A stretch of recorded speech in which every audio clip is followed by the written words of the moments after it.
Well मेरी आवाज clear आ रही है सबको? यस प्लीज बताओ।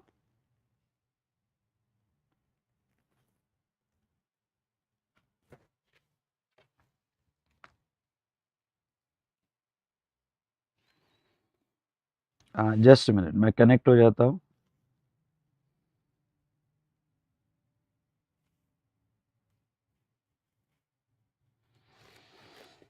Good morning, good morning, good morning. मेरी आवाज क्लियर आ रही है सबको? यस और नो प्लीज बताओ।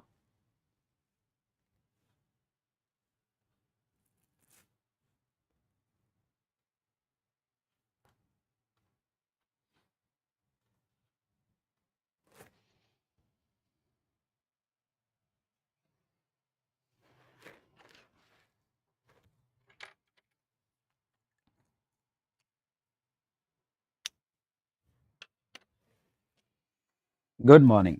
तो चलो ये बताओ कि आपने पहले रिवीजन कॉन्सेप्ट ऑफ सप्लाई देख लिया पूरा? Topic one, introduction to GST and concept of supply. जो भी स्टूडेंट यहाँ कनेक्टेड है, मैं बता दूं कि देखो इस बार ओके आरआर रिवीजन हमने लास्ट मंथ में ही चालू कर दिया था, तो कुछ टॉपिक्स हमने जो है ऑलरेडी रिकॉर्डेड मैं आपको दे रहा हूँ, और जो लास्ट मंथ में हमने किए थे। और यहाँ पे रिजल्ट के बाद जो है कुछ इंपॉर्टेंट टॉपिक्स हम डिस्कस करने वाले हैं। तो जो स्टूडेंट्स ये सेशन अभी पहली बार देख रहे हैं, तो देखो ओके नीचे मैंने यहाँ पे टेलीग्राम चैनल लिंक दी है, उसको आप ज्वाइन कीजिएगा। और उसमें मैंने कंप्लीट आपका शेड्यूल दिया है और प्लेलिस्ट भी दी हुई है, तो वो प्लेलिस्ट आप सब्सक्राइब कर लीजिए। ओके वो और डिस्क्रिप्शन में भी आपको प्लेलिस्ट मिल जाएगी। तो ये प्लेलिस्ट में मैंने सीक्वेंस वाइज सारे सेशंस जो मैंने रिसेंटली अभी लास्ट मंथ में लिए थे, ओके और अभी के सेशन ऐसे पूरा अरेंज करके दिया हुआ है, तो आपको ये जो है कंप्लीट लिस्ट मिल जाएगी। आप अपने कंफर्ट के हिसाब से रिवाइज कर सकते हो। और कुछ इंपॉर्टेंट सेशन जैसे आज कंपोजिशन लेवी हुआ, एंड नेक्स्ट हम जो देखेंगे आईटीसी वगैरह, तो ये कुछ रिविजन्स में आपके लाइव लूंगा, सो दैट ओके यहाँ पे हमारा रिवीजन बहुत अच्छे से हो। तो good morning to all of you. तो यस, वेरी गुड मॉर्निंग बेटा, वेरी गुड मॉर्निंग। ओके तो आपको रिवीजन कैसा लगा, मजा आया? ओके जितने भी स्टूडेंट यहाँ कनेक्टेड है, अगर रिवीजन अच्छा लगा होगा तो एमजेड टाइप कीजिएगा, मजा आ गया। ये हुई ना बात। तो चलो आज का टॉपिक पता है आपको क्या है? आज का टॉपिक है composition scheme. Okay composition scheme. Yes. ये टॉपिक जो कंपोजिशन स्कीम है, मैं आपको ये बता दूं कि एग्जाम के हिसाब से जो है इसके ऊपर कभी कभी केस स्टडी बेस या न्यूमेरिकल क्वेश्चन आ जाता है। ओके आज हम ये देखेंगे कि केस स्टडी बेस और न्यूमेरिकल क्वेश्चन जो है कैसे आएंगे, क्या आएंगे, और पूरा कंप्लीट रिवाइज भी कर लेंगे। और इसके बाद आपने एक ही काम करना है, क्या जैसे ही हमारी रिवीजन कंप्लीट हो जाए, ओके क्वेश्चन बैंक देख लेना। हमारा क्वेश्चन यार देख लेना है यहाँ पे। तो क्वेश्चन यार डेफिनेटली आपको बहुत हेल्प करेगा। ठीक है चलो यहाँ स्टार्ट करते हैं। रेडी? हाउस द जोश? कहिए हाय सर। चलो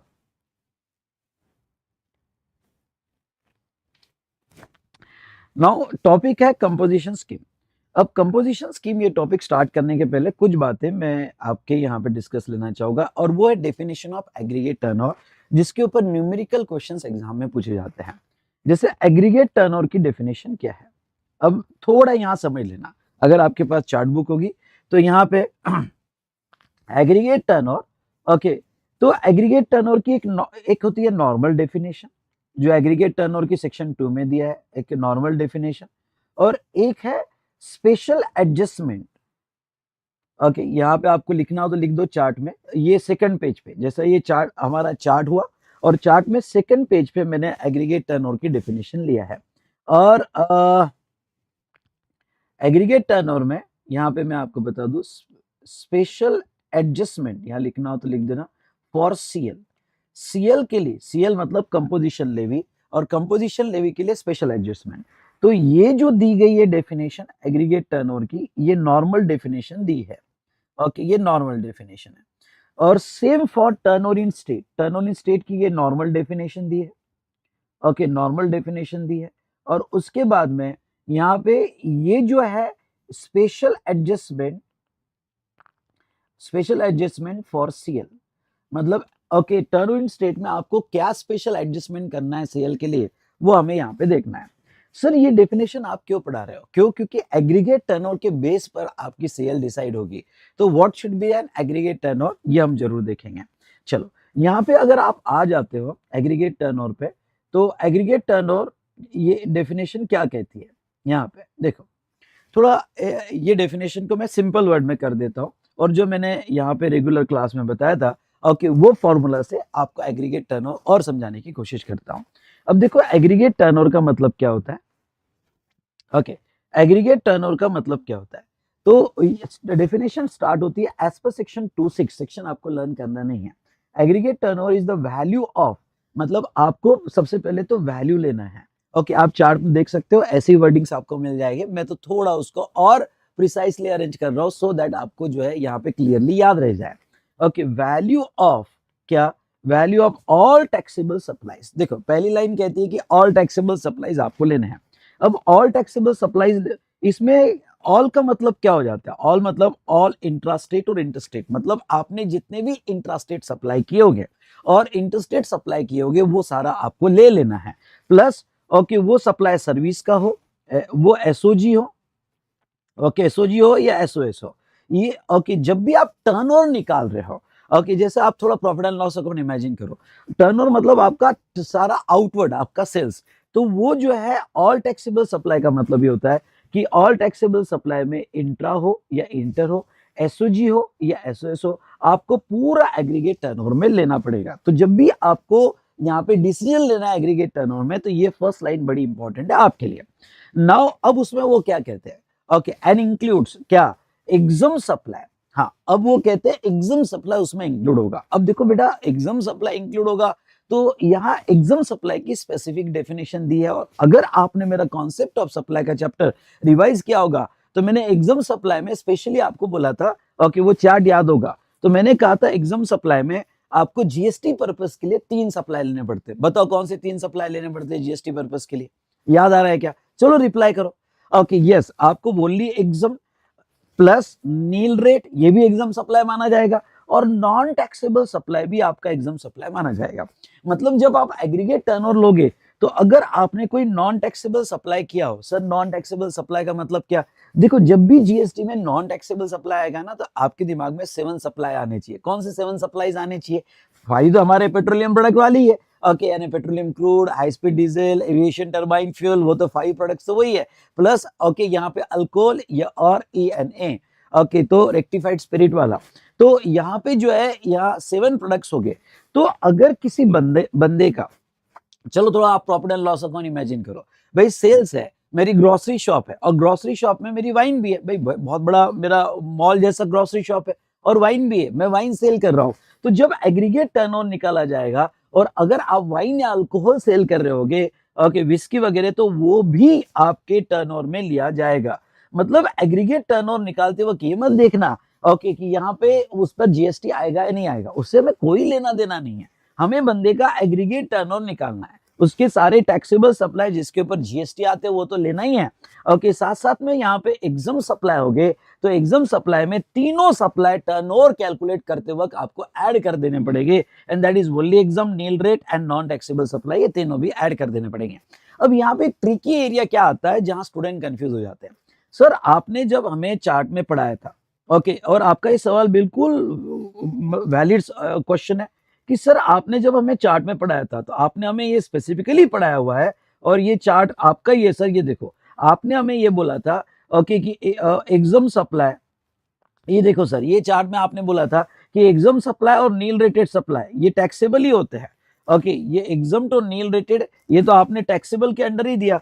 तो सर ये इसमें हमारा सवाल क्या है, इसमें हमारा सवाल ये है, ध्यान से देखो कि सर जब हम पहले कह रहे हैं ऑल टैक्सेबल सप्लाईज, तो उसमें तो एग्जाम आ गए ना सर, नील रेट तो आ गए ना। नहीं देखो बेटा ओके यहाँ पे वो जो है वो मैंने पूरा ब्रॉड सेंस में बताया। यहाँ इनका मतलब टैक्सेबल सप्लाई मतलब आपका जो है यहाँ सारे जो चार्जेबल सप्लाई है, लेकिन गवर्नमेंट को ये डेफिनेशन बहुत क्लियर वे में देना चाहिए था, सॉरी गवर्नमेंट को क्लियर वे में देनी थी। एक्चुअली देखा जाए ना तो पहले लाइन में डेफिनेशन यहाँ पे खत्म हो जाती है कि सारे सप्लाई ले लो, इतना एक्सटेंड करने की जरूरत ही नहीं, जो जो भी सप्लाई है वो ले लो। डेफिनेशन एक लाइन में खत्म हो जाती है, लेकिन गवर्नमेंट ने उसको क्लैरिफाई किया, एक तरह की ओके बहुत क्लैरिटी से डेफिनेशन दी। तो अब इसकी ज्यादा डिटेल में नहीं जाना है, हमें समझना है कि एग्रीगेट टर्नओवर क्या। तो एग्रीगेट टर्नओवर मतलब आपके ऑल टैक्सेबल सप्लाई, मतलब जो चार्जेबल है, एग्जम्प्ट नील रेट और ओके नॉन टैक्सेबल होगा तो भी वो आपका टर्नओवर में तो ऐड हो जाएगा बेटा, जीएसटी नहीं आएगा पर टर्नओवर में ऐड हो जाएगा। अगर आपके एक्सपोर्ट सप्लाई, अब एक्सपोर्ट सप्लाई होगा तो वो भी आपका फिर वो, अब एक्सपोर्ट सप्लाई में दो टाइप के सप्लाई आते हैं, थोड़ा सब ध्यान सुनना। एक्सपोर्ट सप्लाई में दो टाइप के सप्लाई आते हैं, एक तो डायरेक्ट एक्सपोर्ट, यानी आप इंडिया के बाहर डायरेक्ट खुद ही लेके जा रहे हो, ओके, तो उसको हम कहते हैं डायरेक्ट एक्सपोर्ट। गुड्स आप डायरेक्टली एक्सपोर्ट कर रहे हो, सर्विस आप डायरेक्टली एक्सपोर्ट कर रहे हो, तो वो आपका एक्सपोर्ट सप्लाई हुआ। और उसके बाद में supply to SEZ, special economic zone, okay, supply to SEZ special economic zone, okay, वो कंसीडर किया जाएगा। सर मतलब क्या, समझ लो, ओके, मुंबई में स्पेशल इकोनॉमिक जोन है, ओके, स्पेशल इकोनॉमिक जोन क्या होता है, थोड़ा आपको रिसर्च करना पड़ेगा। देखो ये रिवीजन है, मैं ज्यादा एक्सटेंड तो नहीं कर सकता, पर रेगुलर बैच में आपको मैंने बहुत डिटेल में, या एग्जाम ओरिएंटेड बैच में मैंने आपको बहुत डिटेल में पढ़ाया था, पर मैं थोड़ा शॉर्ट में आपको बता देता हूँ। ये जोन जो होते हैं वो जोन यहाँ एक्सपोर्ट्स के लिए बनाए जाते हैं, ओके, एक तरह के ये ऐसा समझा जाता है इंडिया के बाहर है, होते हैं इंडिया में, पर इनको सारी ट्रीटमेंट ऐसी मिलती है जैसे इंडिया के बाहर है, ओके। तो अगर कोई इंडिया का बंदा, समझ लो पुणे का कोई बंदा है, और पुणे का बंदा, ध्यान सुनना, पुणे का बंदा, ओके, जैसे मुंबई में एसईजेड है, अदानी का एसईजेड है, अंबानी का एसईजेड है, और उस एसईजेड यूनिट्स को सप्लाई कर रहा है, ओके, एसईजेड यूनिट्स, ओके, या डेवलपर फॉर ऑथराइज्ड ऑपरेशन, मतलब उनके ऑपरेशन ऑथराइज होते हैं, उनको सप्लाई कर रहा है, तो उनको एक्सपोर्ट बोला जाता है। तो जब आप एग्रीगेट टर्नओवर निकालोगे, तो एग्रीगेट टर्नओवर निकालते वक्त आपका जो डायरेक्ट एक्सपोर्ट है या आप सप्लाई टू एसईजेड होगा, तो वो भी आपको लेना पड़ेगा, वो भी ऐड करना पड़ेगा। अब इन्होंने एक स्पेशल लास्ट लाइन जो लिखी, ओके, वो लास्ट लाइन क्या, आप चार्ट में देखते जाओ, मैं सारी चीजें कवर कर रहा हूं। स्पेशल लास्ट लाइन क्या, interstate supplies under the same pan, okay. अब ये वर्डिंग्स को समझ लो, आप इंटरस्टेट सप्लाई कर रहे हो अंडर सेम पैन, ओके, मतलब सेम पैन है ना डीडीपी, ओके, आपके ही पैन में, आपके ही ब्रांच में आप डीडीपी को सप्लाई कर रहे हो और इंटरस्टेट सप्लाई कर रहे हो, तो वो कवर हो जाएगा। तो सर अगर डीडीपी इंट्रा होगा तो इसमें कवर हो जाता है। देखो मैं सच में एक बात कहूं क्या, पहले लाइन में सब कुछ कवर हो जाता है, ये सिर्फ क्लैरिफिकेशन एक्स्ट्रा दिए है, ओके, यानी आपने जो भी आउटवर्ड सप्लाई किया, एक इमेजिनेशन आपका बताओ गया, समझ लो आपका प्रॉफिट एंड लॉस अकाउंट है, आगे बता देता हूं थोड़ा, देखो अगर आप इमेजिन कर रहे हो, जस्ट मिनट, कहाँ गया, एक मिनट है बेटा, समझ लो ये आपका प्रॉफिट एंड लॉस अकाउंट है, एक एक्सवाइजेड कंपनी है और उसका प्रॉफिट एंड लॉस अकाउंट है। देखो उसकी परचेसेस यानी इनवर्ड, उसकी सेल्स है ना आउटवर्ड।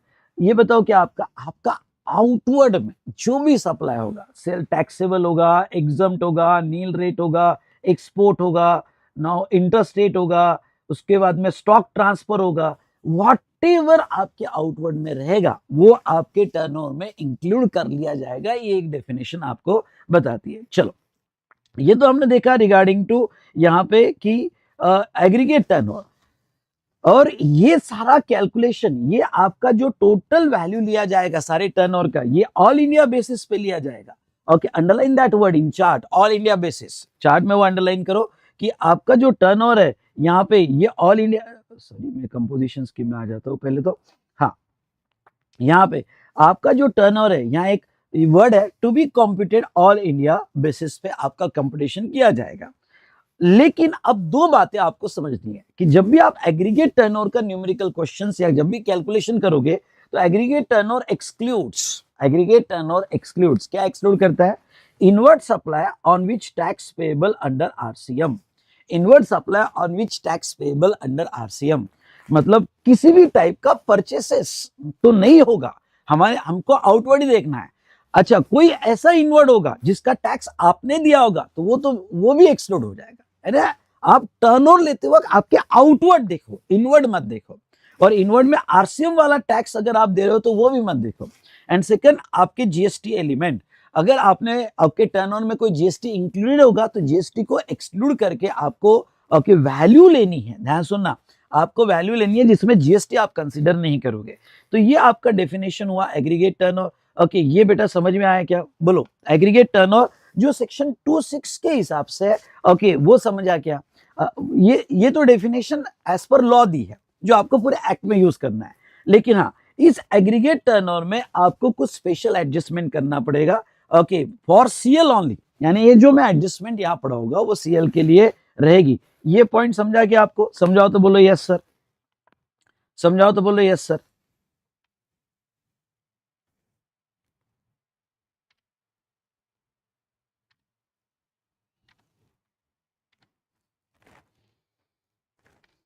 ठीक है, चलो अब यहाँ पे आप ये जो हमने देखा यहाँ पे आ जाओ। आपके मैं कुछ क्वेश्चन लूंगा ओके, जैसे क्वेश्चनर में आते हो ये आप स्क्रीन पे देखो, मुझे इंपॉर्टेंट एडजस्टमेंट्स पे यहाँ पे आपका ध्यान लाना है। Composition scheme okay, important adjustment पे आपका ध्यान लाना है and that is composition scheme. Composition scheme में अगर आप क्वेश्चनर में आते हो, आपके पास जो क्वेश्चनर है इसमें एक ये क्वेश्चन आपको देखेगा एंड दैट इज ये देखो ज़ेन प्राइवेट लिमिटेड। अब ज़ेन प्राइवेट लिमिटेड में ओके ये क्वेश्चन यहाँ क्या कहता है, देखो ये ध्यान से देखो। Zen private limited is the dealer in goods having registered office in Noida Uttar Pradesh and shops are located Noida Uttar Pradesh, Chennai and Tamil Nadu. मतलब क्या, अलग अलग ब्रांचेस हैं इनके और ओके अलग अलग ब्रांचेस है, और क्वेश्चन अगर एग्रीगेट टर्नओवर में होगा तो हमको टोटल एग्रीगेट लेना पड़ेगा। Details of various supplies of inward and outward are taken during the June. अब इससे आपने क्या क्लू लेना कि अगर हमें एग्रीगेट टर्नओवर निकालना है, जो नीचे कहा गया है कि आपको एग्रीगेट टर्नओवर निकालना है, तो दोनों के डिटेल्स दिए इनवर्ड और आउटवर्ड, तो आपकी आंखें चमक जानी चाहिए कि हमें सिर्फ आउटवर्ड लेना है, इनवर्ड नहीं। ओके तो इनवर्ड एक्सक्लूड करना है। Of June 20XX all values are given in table are inclusive of GST. अब देखो ये पॉइंट समझ लेना, all values are inclusive of GST. अब हमने क्या पढ़ा, हमने ये पढ़ा कि एग्रीगेट टर्नओवर जो है ओके एग्रीगेट टर्नओवर लेते वक्त एज पर सेक्शन 26 आपको जो है यहाँ पे जीएसटी एक्सक्लूड करना पड़ेगा। पर एक वर्ड बड़ा इंपॉर्टेंट है इसमें, और वो वर्ड क्या है, वेरेवर अप्लीकेबल। मतलब वो कहते हैं कि ये कॉमन सेंस आप लगाओ कि अगर कोई ट्रांजैक्शन पे जीएसटी आता है तो वहीं इंक्लूड समझना। ओके मेरी बात समझ लो, अगर कोई ट्रांजैक्शन पे जीएसटी आता है तो वहीं आप इंक्लूड समझना, अगर नहीं आता है तो वह इंक्लूसिव मत समझना। ये पॉइंट समझा क्या? जितने भी स्टूडेंट कनेक्टेड है ओके पॉइंट समझा होगा तो 1 टाइप करो, समझा होगा तो 1 टाइप करो। तो ऐसे सिचुएशन में जहां तक देखा जाए यहाँ पे, अब देखेंगे कौन से इस पे क्या आता है। Applicable IGST rate is 5%, CGST 2.5% on inward and RCM supplies as well. अब देखो नीचे क्या, अब जैसे जब भी ऐसे प्रॉब्लम आते हैं ना तो पहले टेबल के नीचे क्या लिखा हुआ वो देख लेना। Calculate aggregate turnover of Zen private limited for June 20XX quarter, brief and suitable note should form a part of your answer. मतलब क्या, आपको नोट्स देनी पड़ेगी। ओके अब नोट्स देते वक्त आपको पूरा डेफिनेशन एग्रीगेट टर्नओवर को ध्यान में रखते हुए नोट्स देना पड़ेगा। आपका प्रेजेंटेशन कैसा होगा? आपका प्रेजेंटेशन यहाँ पे ऐसा होगा कि आप जो है टाइटल लिखोगे कॉम्पिटिशन ऑफ एग्रीगेट टर्नओवर, और उसके बाद में नोट्स लिखते वक्त एग्रीगेट टर्नओवर में इंक्लूड होगा कि एक्सक्लूड होगा, इस पे ज्यादा फोकस करोगे। अब अगर आप घर पे इसको आज सॉल्व करोगे मेरी रिवीजन के बाद, तो नोट्स थोड़ी स्क्रिबल कर लेना, पूरा टेबल लिखने की जरूरत नहीं है, स्क्रिबल करो, और स्क्रिबल में क्या नोट्स आपको ट्रिकी लग रही है ओके क्या दिक्कत दे रही है उसके ऊपर आपने स्क्रिबल कर लेना। अब देखो पहला ले लेते हैं, export of goods to China from Noida. Okay यहाँ 2 डिसीजंस आपको लेने हैं। पहला, क्या एक्सपोर्ट एग्रीगेट टर्नओवर में आएगा कि नहीं आएगा? अगर आता है तो जितने भी स्टूडेंट कनेक्टेड लिखो यस ओके आता है, ओके ई टाइप करो एक्सपोर्ट का आता है। ओके तो अब ये 20 लाख ओके यहाँ पे, अब स्टूडेंट्स क्या मिस्टेक कर देगा यहाँ पे, स्टूडेंट ये मिस्टेक कर देगा कि ओके ये जो है ना यहाँ पे inclusive of GST wherever applicable, ये 2 थॉट्स बड़े इंपॉर्टेंट है। अगर स्टूडेंट ने इसको इंक्लूसिव ऑफ जीएसटी ले लिया ओके तो हमें जीएसटी तो एक्सक्लूड करना है। अब अगर स्टूडेंट ने ऐसा ले लिया कि यहाँ पे 20 लाख इंटू रेट कितना है 5%, तो इंटू 100 डिवाइडेड बाय 105। सर आपने ऐसा क्यों किया? क्योंकि अगर आप इंक्लूसिव मान रहे हो तो ये फॉर्मूला है इंटू 100 डिवाइडेड बाय 105, तो आपका गलत हो जाएगा। वो क्या कहते हैं कि पहला डिसीजन ये लो, वेरेवर अप्लीकेबल, अगर जीएसटी आता है, आई रिपीट जीएसटी आता है तो ही इंक्लूसिव मानो। तो एक्सपोर्ट 0 रेट में आता है, अगर एक्सपोर्ट जीरो रेट में आता है तो वहां जीएसटी आता ही नहीं है। सुनो, वहां जीएसटी आता ही नहीं है, तो आता ही नहीं है तो मैं इंक्लूसिव मानूंगा ही नहीं, इसलिए मैं ओके यहाँ पे 20 लाख ले लूंगा। ओके 20 लाख ले लूंगा एक्सक्लूसिव ऑफ जीएसटी। अब भाई साहब समझा क्या? डन डना डन डन, ये हुई ना बात। दूसरा, good supply to SEZ located in Delhi, क्या एग्रीगेट टर्नओवर में लिया जाएगा? बिल्कुल लिया जाएगा। ओके एसईजेड को सप्लाई किया क्या, तो एग्रीगेट टर्नओवर इंक्लूड में यहाँ पे export turnover also includes SEZ supply. Okay तो ये एसईजेड सप्लाई में लिया जाएगा। ओके नेक्स्ट आपका सवाल ये है, सर इसको इंक्लूसिव मानना क्या, सेकंड डिसीजन इंक्लूसिव मानना क्या? तो मैं कहूंगा नहीं, क्योंकि एसईजेड भी जीरो रेट में आता है और एसईजेड भी जीरो रेट में आता है, तो ये भी इंक्लूसिव नहीं माना जाएगा और टोटल 15 लाख कंसीडर कर लिया जाएगा। उसके बाद में थर्ड में आपको बताओ, supply of goods directly to customer from job work location at Lucknow after completion of job work. Okay intra state है, तो देखो यहाँ पे इंट्रा स्टेट है, तो जॉब वर्क को डायरेक्टली भेजा, डायरेक्ट आपने जॉब वर्क को भेजा या किसको भी भेजा, या आपके टर्नओवर में देखो ऑल टैक्सेबल सप्लाई आपको लेना है, तो जॉब वर्क को गया तो भी लेना है। पर अब यहाँ पे जीएसटी आता है, जीएसटी आता है इसलिए इंक्लूसिव मानना पड़ेगा। अगर इंक्लूसिव मानना पड़ेगा तो 2 लाख इंटू 100 डिवाइडेड बाय 105। हाँ आपके नोट्स में करेक्शन कर लेना, या आईजीएसटी नहीं या सिर्फ जीएसटी लिखना, क्योंकि इंट्रा है, बाय मिस्टेक आईजीएसटी टाइप हो गया, वहां सिर्फ जीएसटी होना चाहिए। अगर आपने करेक्शन किया होगा तो अच्छी बात है। उसके बाद में sales from Chennai shop, interstate है। ओके इंटरस्टेट है, ये भी टर्नओवर में ऐड हो जाएगा। लोकल सेल्स एट नोएडा, ये भी ऐड हो जाएगा, पर वो इंक्लूसिव माना जाएगा। Service of transport availed from messrs ABC, हाँ हमने जीटीए सर्विस अवेल्ड की, अवेल्ड मतलब परचेस की, ये हमारी इनवर्ड है तो ओके यहाँ पे ये कंसीडर नहीं होगा, और आरसीएम वाली है तो ये हमारे एग्रीगेट टर्नओवर में कंसीडर नहीं होगा। और उसके बाद में कमीशन पेड टू मिस्टर नागर, a sales executive which is not a part of the terms of employment। Okay अब देखो थोड़ा वर्डिंग को समझना, कमीशन पेड हम पे कब करते हैं, जब हमने कोई सर्विस ली होगी। ओके हमने पैसा दिया, किसका दिया होगा, हमने कुछ परचेस किया होगा, तो ये आपका इनवर्ड है और ये आपका इनवर्ड है, तो ये आपके टर्नओवर में नहीं आएगा। ओके ये आपका इनवर्ड है, ध्यान रखना, क्योंकि आपने कमीशन दिया, किसके अगेंस्ट में कोई सर्विस खरीदी होगी, तो ये आपके इसमें नहीं आएगा। एग्रीगेट टर्नओवर समझा क्या भाई साहब? ये अच्छा क्वेश्चन था ओके जो हमने डिस्कस किया। तो यहाँ पे ट्रिकी एरिया क्या था, अगर आप ओके यहाँ पे अपनी मिस्टेक बुक निकालते हो, एक स्पेशल मिस्टेक बुक बनाते हो, तो ट्रिकी एरिया क्या था? ट्रिकी एरिया था कि मैक्सिमम स्टूडेंट ने गलती ये की कि सारा इंक्लूसिव ले लिया, जबकि पहला ये डिसीजन लेना था कि इस पे जीएसटी आता होगा तो ये जीएसटी इंक्लूसिव होगा, अगर जीएसटी नहीं आता है तो उसको इंक्लूसिव कंसीडर नहीं करूंगा। अगर ये आपको ये पहला समझ में आया होगा तो कहिए डन डना डन डन। ओके पहला अगर एग्रीगेट टर्नओवर समझ में आया होगा तो कहिए डन डना डन डन। चलो यहां पे अब आ जाओ नेक्स्ट, सॉरी हाँ सर ये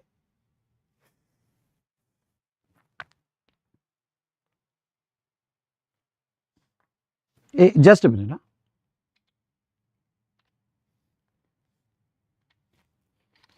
सर ये स्पेशल एडजस्टमेंट ये थोड़ा मैं बाद में लेता हूं, ये थोड़ा बाद में लेता हूं। अब नेक्स्ट डेफिनेशन आपको यहां पे दिखेगी and that is turnover in state. Next definition जो रहेगी that is turnover in state. अब टर्नओवर इन स्टेट की डेफिनेशन लगभग सेम है यहाँ पे एग्रीगेट टर्नओवर का जैसा। ओके मतलब all taxable supplies excluding inward supply, exam supply, export और interstate supplies from the state. बस दोनों में क्या डिफरेंस है? ओके दोनों में बस एक ही डिफरेंस है कि to be computed all India basis. सुनो ये जो होगा ये to be computed all India basis पे है, और ये आपको स्टेट के हिसाब से कंसिडर करना है। टर्नओवर इन स्टेट का मतलब क्या, समझ लो मेरी महाराष्ट्र में ब्रांच है, तो महाराष्ट्र से जो टैक्सेबल सप्लाई हुआ, महाराष्ट्र में जो एग्जाम सप्लाई हुआ, महाराष्ट्र से जो एक्सपोर्ट हुआ और महाराष्ट्र से जो इंटरस्टेट हुआ, वो महाराष्ट्र का टर्नओवर माना जाएगा या उस यूनियन टेरिटरी का टर्नओवर माना जाएगा। तो ये जो डेफिनेशन थी रिगार्डिंग टू हमारी डेफिनेशन एग्रीगेट टर्नओवर। चलिए अगर अब आप मेन चार्ट पे आते हो, तो मेन चार्ट पे अब हम स्टार्ट करते हैं ये दो डेफिनेशन के बेसिस पर, and that is composition scheme. अब ये कंपोजिशन स्कीम क्या कहता है, देखो ध्यान से सुनना। कंपोजिशन स्कीम यहां पे ये देखो तीन चीजें आपको याद रखनी है। एक होता है आपका basic threshold for registration. Okay, basic threshold for registration मतलब क्या कि कुछ लिमिट तक आपको रजिस्ट्रेशन करने की जरूरत भी नहीं है और जीएसटी पे करने की भी जरूरत नहीं है। ओके, क्योंकि आप रजिस्ट्रेशन नहीं हो। उसके बाद में जैसे आप बड़े होते हो, गवर्नमेंट आपके लिए कुछ स्कीम लाती है जिसमें कंपोजिशन स्कीम लाती है। अब गवर्नमेंट कंपोजिशन स्कीम क्यों लाती है? क्योंकि ठीक है ना, आप थ्रेशोल्ड क्रॉस कर चुके हो पर अभी भी डेवलपिंग स्टेज पे हो, ओके, बिजनेस बढ़ा रहे हो, तो गवर्नमेंट आपको जीएसटी के कंप्लायंस करना थोड़ा दिक्कत जा सकता है। मतलब books of account, monthly return, monthly payment दिक्कत जा सकती है। इसलिए गवर्नमेंट जो है इनकम टैक्स में प्रिजम्पटिव स्कीम लाती है और आपके लिए जो है composition scheme. Okay, composition scheme जहां कुछ कंपोजिट रेट से आप टैक्स पे कर सकते हो। और थर्ड बेटा, यहाँ पे जैसे आप एक लिमिट के ऊपर अपना टर्नओवर क्रॉस कर लेते हो तो आपको सारी नॉर्मल फॉर्मेलिटीज ओके लग जाती है। तो नाउ अब हम तीनों का कंपैरिजन यहाँ पे देखेंगे। एक तो बेसिक थ्रेशोल्ड, आपका जो बेसिक थ्रेशोल्ड है, उसके बाद में कंपोजिशन स्कीम। ओके, अगर आप कंपोजिशन स्कीम में होगे और आप नॉर्मल स्कीम में होगे। अब बेसिक थ्रेशोल्ड जो है बेटा, ओके, इसकी तीन लिमिट है। जनरल लिमिट 20 लाख है जो सेक्शन 22 में देखने को आपको मिल जाएगी। Okay, special category of state मतलब ओके, त्रिपुरा, मणिपुर, ऐसे कुछ स्टेट हो गए। चार ऐसे स्टेट है जहां 10 लाख का लिमिट है और यहाँ पे 40 लाख का एक्सक्लूसिव सप्लाई ऑफ गुड्स के लिए थ्रेशोल्ड दिया गया है, जिसे जो सेक्शन 22 में रजिस्ट्रेशन चैप्टर में हम अलग से पढ़ेंगे। ठीक है, डन। तो थ्रेशोल्ड होगा, थ्रेशोल्ड सबको मिलता है। ये मैन्युफैक्चरर को भी मिलता है, ट्रेडर को भी मिलता है और सर्विस प्रोवाइडर को भी मिलता है। ओके, उसके बाद में जैसे आपने थ्रेशोल्ड क्रॉस कर लिया तो सबसे पहले आपको रजिस्ट्रेशन तो लेना ही पड़ता है बेटा। सुनना, आपको रजिस्ट्रेशन तो लेना ही पड़ता है। ओके, रजिस्ट्रेशन लेने के बाद आप बन जाते हो आरपी। अब आरपी के पास आपके पास दो ऑप्शन आते हैं। एक कंपोजिशन वाला ऑप्शन आता है, आप कंपोजिशन ले सकते हो। ओके, या फिर आप नॉर्मल स्कीम ले सकते हो। सुनो, या फिर आप नॉर्मल स्कीम ले सकते हो, कंपोजिशन एंड नॉर्मल। अब ये कंपोजिशन स्कीम जो है ये क्या कहती है, अगर किसी को बुक्स ऑफ अकाउंट मेंटेन करने के लिए दिक्कत जा रही है, उसको फॉर्मेलिटीज मंथली बेसिस पे नहीं करना है, स्मॉल बिजनेसमैन है, तो वो जो है ओके, कोई बुक्स ऑफ अकाउंट ना मेंटेन करते हुए बस नॉर्मल करने पड़ते हैं और मंथली फॉर्मेलिटीज ना करते हुए वो कंपोजिट रेट से टैक्स दे सकता है, what ever the normal rate. और उसके बाद में एक लिमिट के बाद आप नॉर्मल स्कीम में आ जाओगे। चलो, ये तीनों स्कीम में क्या बेनिफिट्स है, क्या प्रोसीजर है देख लेते हैं। टैक्स बेनिफिट, ओके, अगर आप थ्रेशोल्ड में होगे तो आपको कोई टैक्स देने की जरूरत नहीं है। अगर आप कंपोजिशन स्कीम में होगे तो आपको टैक्स देना पड़ेगा, लेकिन कंपोजिट रेट से देना पड़ेगा। एंड उसके बाद में अगर आप नॉर्मल स्कीम लेते हो तो नॉर्मल स्कीम नॉर्मल रेट देना पड़ता है। अब सर आप एक सवाल पूछोगे कि कंपोजिशन स्कीम कंपलसरी होती है? नहीं। ओके, जैसे आप आरपी बन जाते हो आपके पास ऑप्शन होता है, आप कंपोजिशन ले सकते हो या आप नॉर्मल ले सकते हो, ऑप्शन होता है। ठीक है, अब देखो रजिस्ट्रेशन, जब तक आप थ्रेशोल्ड में हो रजिस्ट्रेशन इज नॉट रिक्वायर्ड। अब एक सिंपल सा सवाल है कि अगर आप कंपोजिशन स्कीम में हो तो क्या आपको रजिस्ट्रेशन लेने पड़ते हैं? यस, कंपोजिशन स्कीम में होगा तो आपको रजिस्ट्रेशन कंपलसरी है और नॉर्मल में भी कंपलसरी है।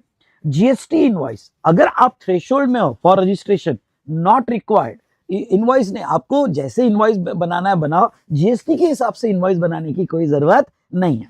लेकिन आप अगर यहाँ पे कंपलसरी स्कीम में होगे, ध्यान सुनना, सॉरी, आप कंपोजिशन में होगे तो आपको bill of supply, come on, bill of supply आपको बनाना पड़ता है। तो यहाँ नाम याद रखना, कंपोजिशन स्कीम के लिए टैक्स इनवॉइस नहीं होता है, नाम होता है बिल ऑफ सप्लाई। कभी कभी 1 या 2 मार्क के लिए एमसीक्यू में क्वेश्चन पूछ लेते हैं। और अगर आप नॉर्मल स्कीम में हो तो आपको टैक्स इनवॉइस बनाना पड़ता है। उसके बाद में जीएसटी रिकॉर्ड, भाई साहब आप थ्रेशोल्ड में होगे तो कोई जरूरत नहीं जीएसटी के हिसाब से रिकॉर्ड बनाने की। वैसे आपको जैसा बनाना है बना सकते हो, पर जीएसटी के हिसाब से रिकॉर्ड्स बनाने की कोई भी जरूरत आपको नहीं है। लेकिन अगर आप, ध्यान सुनना, अगर आप जो है कंपोजिशन स्कीम में होगा तो थोड़ा लिमिटेड एक्सटेंट पे नॉर्मल रिकॉर्ड्स बनाने पड़ेंगे। बाकी आप नॉर्मल स्कीम में होगे तो एज पर प्रिस्क्राइब रिकॉर्ड्स आपको रिकॉर्ड मेंटेन करना पड़ेगा। आईटीसी, वेरी इंपॉर्टेंट पॉइंट, अगर आप थ्रेशोल्ड में हो तो जब तक आप थ्रेशोल्ड में हो तब तक आईटीसी आपको नहीं मिलते हैं, तब तक आपको आईटीसी नहीं मिलते। अगर आप कंपोजिशन में हो तो आईटीसी नहीं मिलते हैं। तो what are the drawback of composition scheme? Government कहती है हम आपको स्मॉल परसेंटेज से स्कीम दे रहे हैं, तो ये स्मॉल परसेंटेज रखे इसलिए गए हैं कि हम आपको आईटीसी नहीं देंगे, यानी इनपुट टैक्स क्रेडिट नहीं देंगे। ओके, तो 1% से दे दो या फिर 6% से दे दो, ओके, क्रेडिट नहीं मिलेगा। अब आप डिसाइड करो, ऑप्शन है।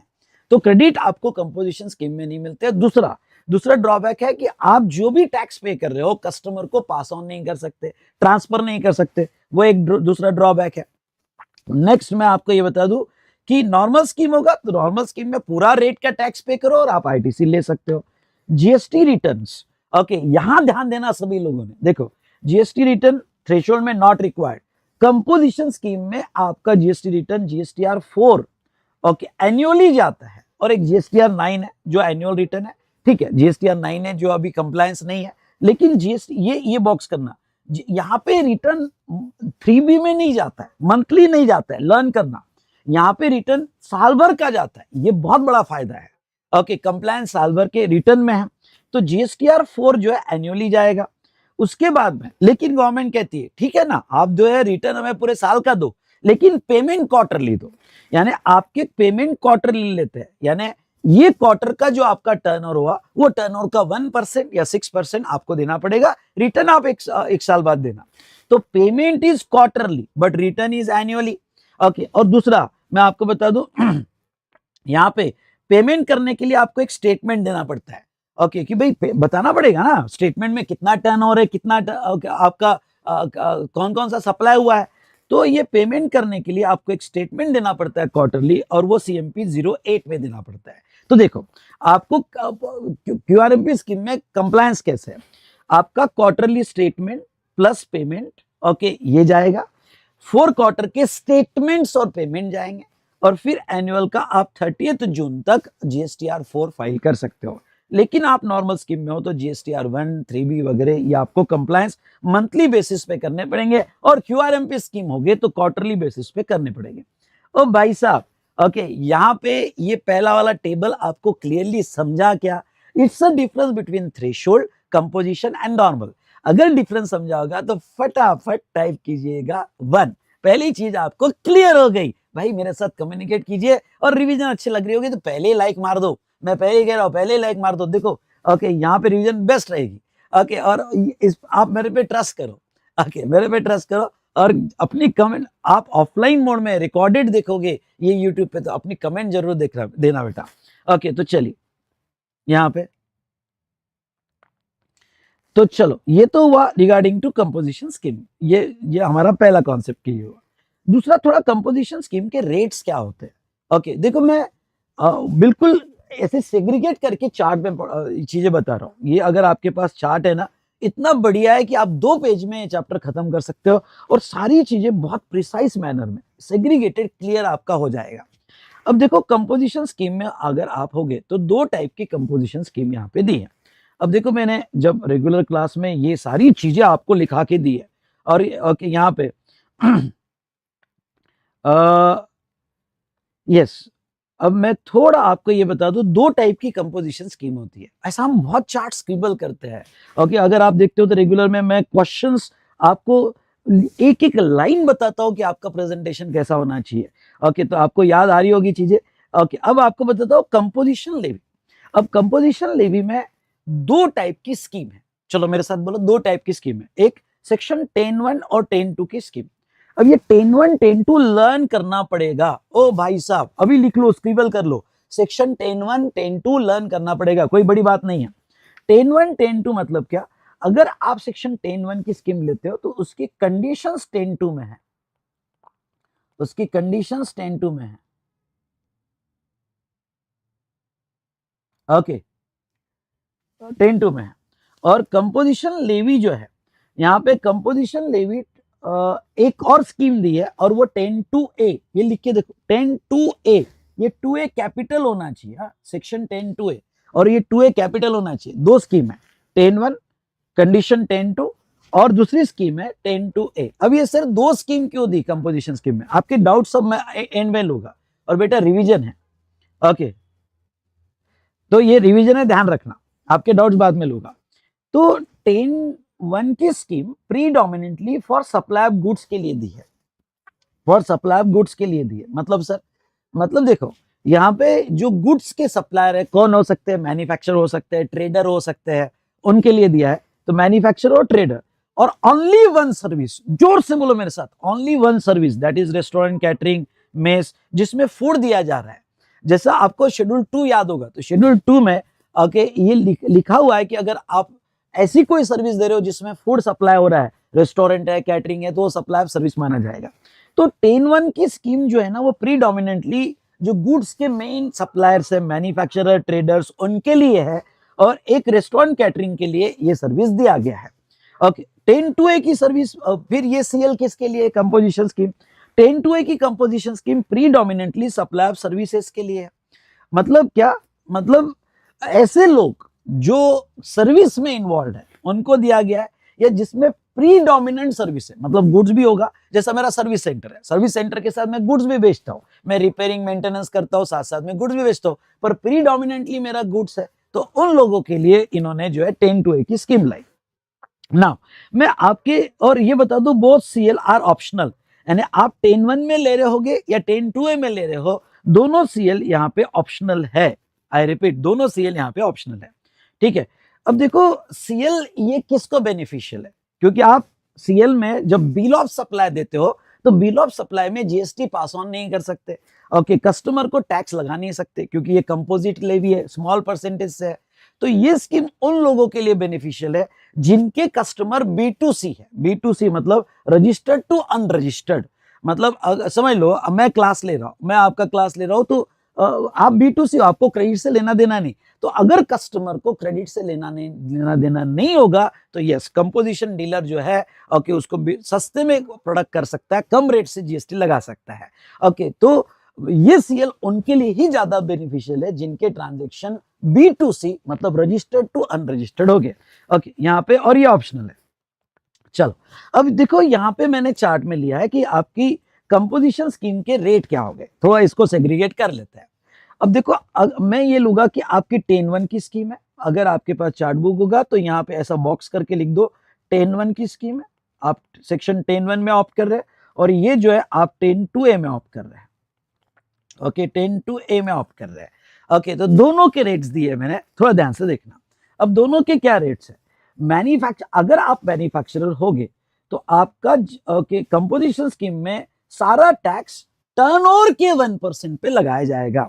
मतलब जो आपका टर्नओवर इन स्टेट होगा, मेरी बात सुनना, जो टर्नओवर इन स्टेट होगा उसका 1% का टैक्स आपको लगाया जाएगा। तो CGST 0.5, SGST 0.5, टोटल 1%। और आप टर्नओवर इन स्टेट लेते वक्त, अभी सिर्फ सुन लो, मैं बाद में एक्सप्लेन करूंगा। टर्नओवर इन स्टेट लेते वक्त आपको क्या क्या लेना है। टर्नओवर इन स्टेट लेते वक्त taxable supply plus exempt plus need, okay, तीनों लर्न कर लो, अभी 1 मिनट के लिए लर्न कर लो कि जब आप okay 1% of turnover in state निकालोगे तो आपको taxable plus exempt plus need, ऐसे 3 सप्लाई कंसिडर करने हैं। ठीक है, अगर आप रेस्टोरेंट और कैटरिंग, जैसा मैंने कहा कि ये जो है आपको सीएल जो है रेस्टोरेंट कैटरिंग को मिलता है, पर रेस्टोरेंट कैटरिंग वाले का अगर टर्नओवर होगा तो उसका रेट दिया है 5%। 5% ऑफ टर्नओवर इन स्टेट, मतलब 5% ऑफ, आपको क्या क्या 3 चीजें इंक्लूड करनी है टर्नओवर इन स्टेट में, टैक्सेबल सप्लाई, एग्जम सप्लाई और नील रेट सप्लाई। और मेरे भाई सुनना, टैक्सेबल, एग्जम्प्ट और नील रेट, ये 3 सप्लाई आपको लेना है। सर एग्जम सप्लाई भी ऐड करना है, हाँ। नील रेट सप्लाई भी ऐड करना है, हाँ। जब इनका टर्नओवर इन स्टेट निकाला जाएगा तो आपको एग्जम्प्ट और नील रेट भी ऐड करना पड़ेगा। ओके, क्योंकि टर्नओवर इन स्टेट का 5% लेना है। और अगर आप ट्रेडर होगे, सप्लायर ऑफ गुड्स होगे, तो आपका रेट है 1%। ओके, ट्रेडर या सप्लायर ऑफ गुड्स होगे तो आपका रेट है 1%। और ये 1% किसका, turnover of taxable supply, taxable यहाँ एक स्पेशल वर्ड है, यहाँ टर्नओवर इन स्टेट वर्ड नहीं है, turnover of taxable supply of goods and services in the state और यूटी। मतलब आपके टर्नओवर इन स्टेट में जो टैक्सेबल सप्लाई है उसका लेना है, तो आपको only taxable supply of goods और सर्विस लेना है। सर थोड़ा ये नहीं समझा, बताओगा। ओके, 2 मिनट के लिए रुकना। तो ये एक स्पेशल पॉइंट है, जो ट्रिकी पॉइंट है, जो आपको याद रखना है। ओके, यहाँ पे याद रखना है। तो जब प्रॉब्लम में ये जरूर देखो, अगर मैन्युफैक्चरर है तो ये 3 की टोटल का 1% या 5%, रेस्टोरेंट होगा तो 5%, और अगर आप ट्रेडर हो तो ओनली टैक्सेबल सप्लाई का 1%, ट्रेडर के लिए 1% रेट ही दिया है, यानी 0.5 0.5। नाउ अगर आप 10 to A की स्कीम ले रहे हो, अब 10 to A की स्कीम किसको मिलती है? ओके, तो 10 to A की स्कीम जो 10-1 और 10-2 के लिए एलिजिबल नहीं हुआ, मतलब जो 10-1 की स्कीम में नॉट एलिजिबल है, ओके, जिसको 10-1 की स्कीम नहीं मिल रही है, वो 10 to A की स्कीम ले सकता है। और 10 to A की स्कीम में रेट है 6%। ये रेट्स आपको लर्न करने पड़ते हैं। वैसे तो मैं आपको कहता हूँ जीएसटी के रेट्स लर्न करने की जरूरत नहीं है, क्योंकि आपको दे दिया जाएगा, लेकिन कंपोजिशन स्कीम के ये रेट्स आपको लर्न करने पड़ेंगे। और 6% of turnover in state, okay, तो स्टेट में आपका 3 लेना पड़ेगा, taxable supply plus exempt supply plus nil rate supply.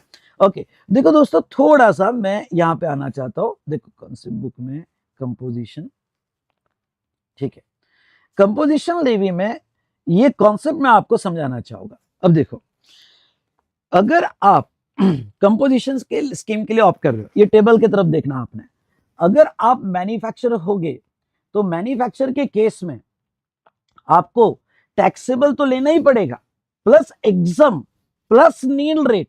और प्रॉब्लम है, क्योंकि देखो मैंने एक प्रॉब्लम लिया है भाई, एक सप्लायर है, ये सप्लायर के 3 आउटवर्ड है। कौन से 3 आउटवर्ड है? नील, एग्जाम और टैक्सेबल। तो अगर आप कंपोजिशन स्कीम में होगे तो मैन्युफैक्चर होगा तो तीनों की टोटल जो आएगी उसका 1%, ठीक है। लेकिन अगर आप ट्रेडर होगे तो आपको सिर्फ टैक्सेबल का 1%, आपको सिर्फ टैक्सेबल का 1%, बाकी नहीं लेना है। ओके, ये समझा क्या? ये बहुत इंपॉर्टेंट पॉइंट है सर। ओके, ये बहुत इंपॉर्टेंट पॉइंट है। अगर समझा होगा, जितने भी स्टूडेंट कनेक्टेड है तो फटाफट 1 टाइप करो, अगर समझा होगा तो 1 टाइप करो। चलो, ओके, ये बड़ा इंपॉर्टेंट पार्ट था यहाँ पे। अब रिवीजन में मैं यहां तक ही आपको समझा सकता हूं, but I am trying my best कि ये जो रेट्स है हमने देखा, और both schemes are optional, both schemes are optional. ये समझा कि नहीं समझा? Yes, very good. अब यहां पे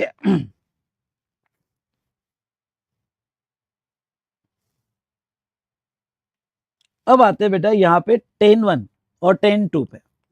ओके, अब ये दोनों स्कीम मैंने दिया है। अब देखो क्या है कि अपने जो रेगुलर बुक में है, रेगुलर बुक में 10-1 और 10-2A ऐसी 2 स्कीम है, मैंने इसको टेबल में यहाँ पे दे दिया है।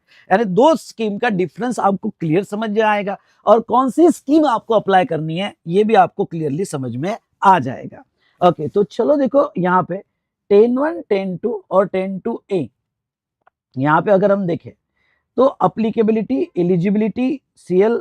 ओके, तो आप ये रीड करते जाओ मेरे साथ, जो जो पॉइंट्स आपको मिलते हैं, और मैंने हैंड रिटन यहाँ पे नोटबुक में क्लास में आपको लिखा के दिया था, मैं उसको रेफर करके यहाँ पे आपको कनेक्ट करते जाऊंगा चार्ट से। रेडी?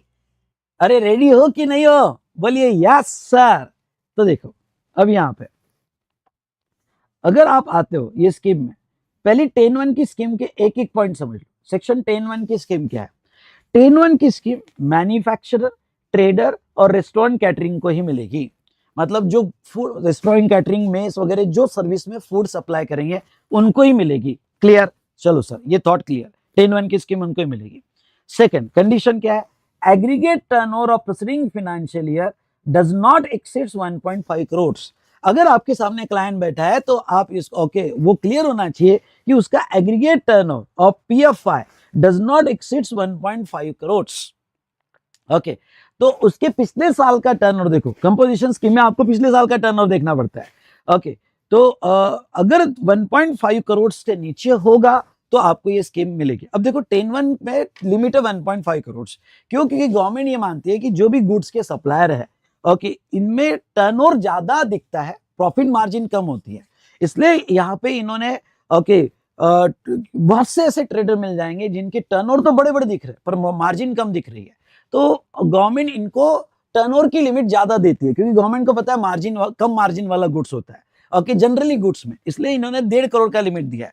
अगर किसी ने प्रीसीडिंग फाइनेंशियल ईयर में 1.5 करोड़ के नीचे यहाँ पे टर्नओवर किया होगा तो वो केस में उसको सीएल मिल जाएगा।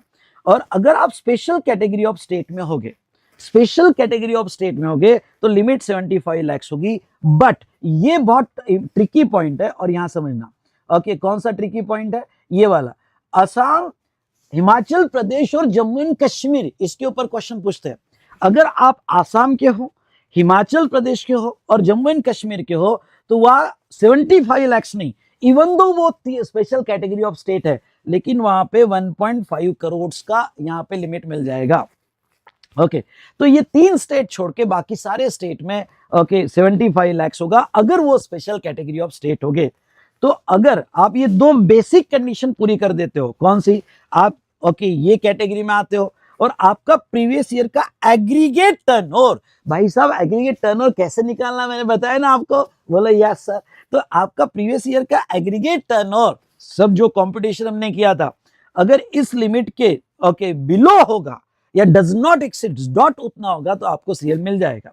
तो अब सीएल मिलेगा तो क्या सिचुएशन होगी, सिचुएशन ये होगी अगर मिल गया तो कंपोजिशन टैक्स पेएबल 10(1) में 2 रेट है, 1% मैन्युफैक्चरर और ट्रेडर के लिए, और अगर आप रेस्टोरेंट कैटरिंग होगा तो 5%, रेस्टोरेंट कैटरिंग होगा तो 5% ऑन टर्नओवर इन स्टेट आपका जो, अच्छा जब आप टैक्स दोगे तो टैक्स टर्नओवर इन स्टेट पे दोगे। अब देखो एक डिफरेंस समझ लो मेरे यहाँ पे क्या डिफरेंस है बताता हूं। जब आप इलिजिबिलिटी, क्योंकि आपके प्रीवियस ईयर के बेस पर आपकी इलिजिबिलिटी फिक्स होती है कि आप सीएल के लिए इलिजिबल हो या नहीं हो, सीएल के लिए इलिजिबल हो या नहीं हो, तो वो आपके एग्रीगेट टर्नओवर पे फिक्स होगी कि पिछले साल का एग्रीगेट ऑल इंडिया बेसिस पे टर्नओवर क्या है, आपकी एक से ज्यादा ब्रांचेस होगी तो एग्रीगेट मिला के आपका टर्नओवर क्या है। तो आपको एलिजिबिलिटी एग्रीगेट टर्नओवर पे है, लेकिन जब आपको ब्रांच वाइज टैक्स देना है, समझ लो आपको महाराष्ट्र का ब्रांच का सीएल देना है और गुजरात का देना है, तो जीएसटी डेस्टिनेशन बेस्ड टैक्स है, जीएसटी डेस्टिनेशन बेस्ड टैक्स की वजह से आपको स्टेट वाइज टैक्स देना पड़ेगा।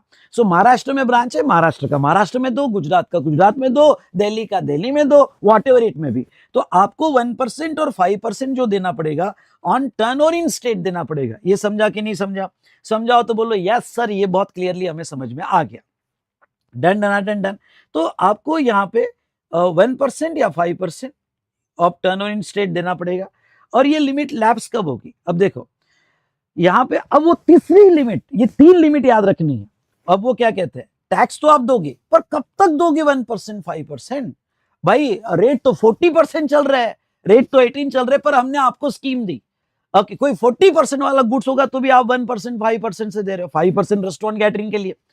तो गवर्नमेंट कहती है ये जो हमारा आप लो टैक्स दे रहे हो ना, ये कुछ लिमिट तक दोगे, एक लिमिट तक दोगे, उसके बाद आपको नॉर्मल में आना पड़ेगा। कौन से लिमिट तक दोगे, aggregate turnover up to 1.5 crore और 75 lakh in current financial year, मतलब आपका इन CFY जैसे करंट फाइनेंशियल ईयर में ये लिमिट क्रॉस हो गई, वहां सीएल, आपका सीएल मतलब कंपोजिशन लेवी विड्रॉ हो जाएगा, सीएल विड्रॉ हो जाएगा, और वो केस में आपको जो है उसके बाद नॉर्मल रेट से टैक्स देना पड़ेगा। तो ये 4 बातें आपके बहुत दिमाग में क्लियर होनी चाहिए। कौन सी 4 बातें क्लियर होनी चाहिए, 10(1) की स्कीम ये स्पेसिफाइड पर्संस को मिलेगी, मैन्युफैक्चर ट्रेडर जो गुड्स में सप्लाई कर रहे हैं, और यहाँ पे रेस्टोरेंट कैटरिंग। दूसरा, इलिजिबल कब होगे, जब aggregate turnover of preceding financial year does not exceeds यहाँ पे 1.5 करोड़। समझ लो आपका फर्स्ट ईयर है, तो फर्स्ट ईयर में आप एलिजिबल हो जाओगे, क्योंकि प्रीवियस ईयर बिजनेस ही नहीं था, जीरो था, जीरो बिलो 1.5 लाख है, तो फर्स्ट ईयर तो आपको सीएल मिलता ही है, क्योंकि aggregate turnover of previous year is 0, इसलिए मिल जाएगा, और वो does not exceed 1.5 crore. Now अब आपको टैक्स, तो अब देखो यहां 3 बातें याद रखना, टैक्स आपको टर्नओवर इन स्टेट देना है, लेकिन एग्रीगेट टर्नओवर 2 बार चेक करना है, एक एलिजिबिलिटी के लिए, एक एलिजिबिलिटी के लिए, और दूसरा दूसरा याद देखो, दूसरा करंट ईयर लैप्स के लिए, आपकी लिमिट लैप्स हो जाएगी, और लैप्स भी एग्रीगेट टर्नओवर पे चेक होगा।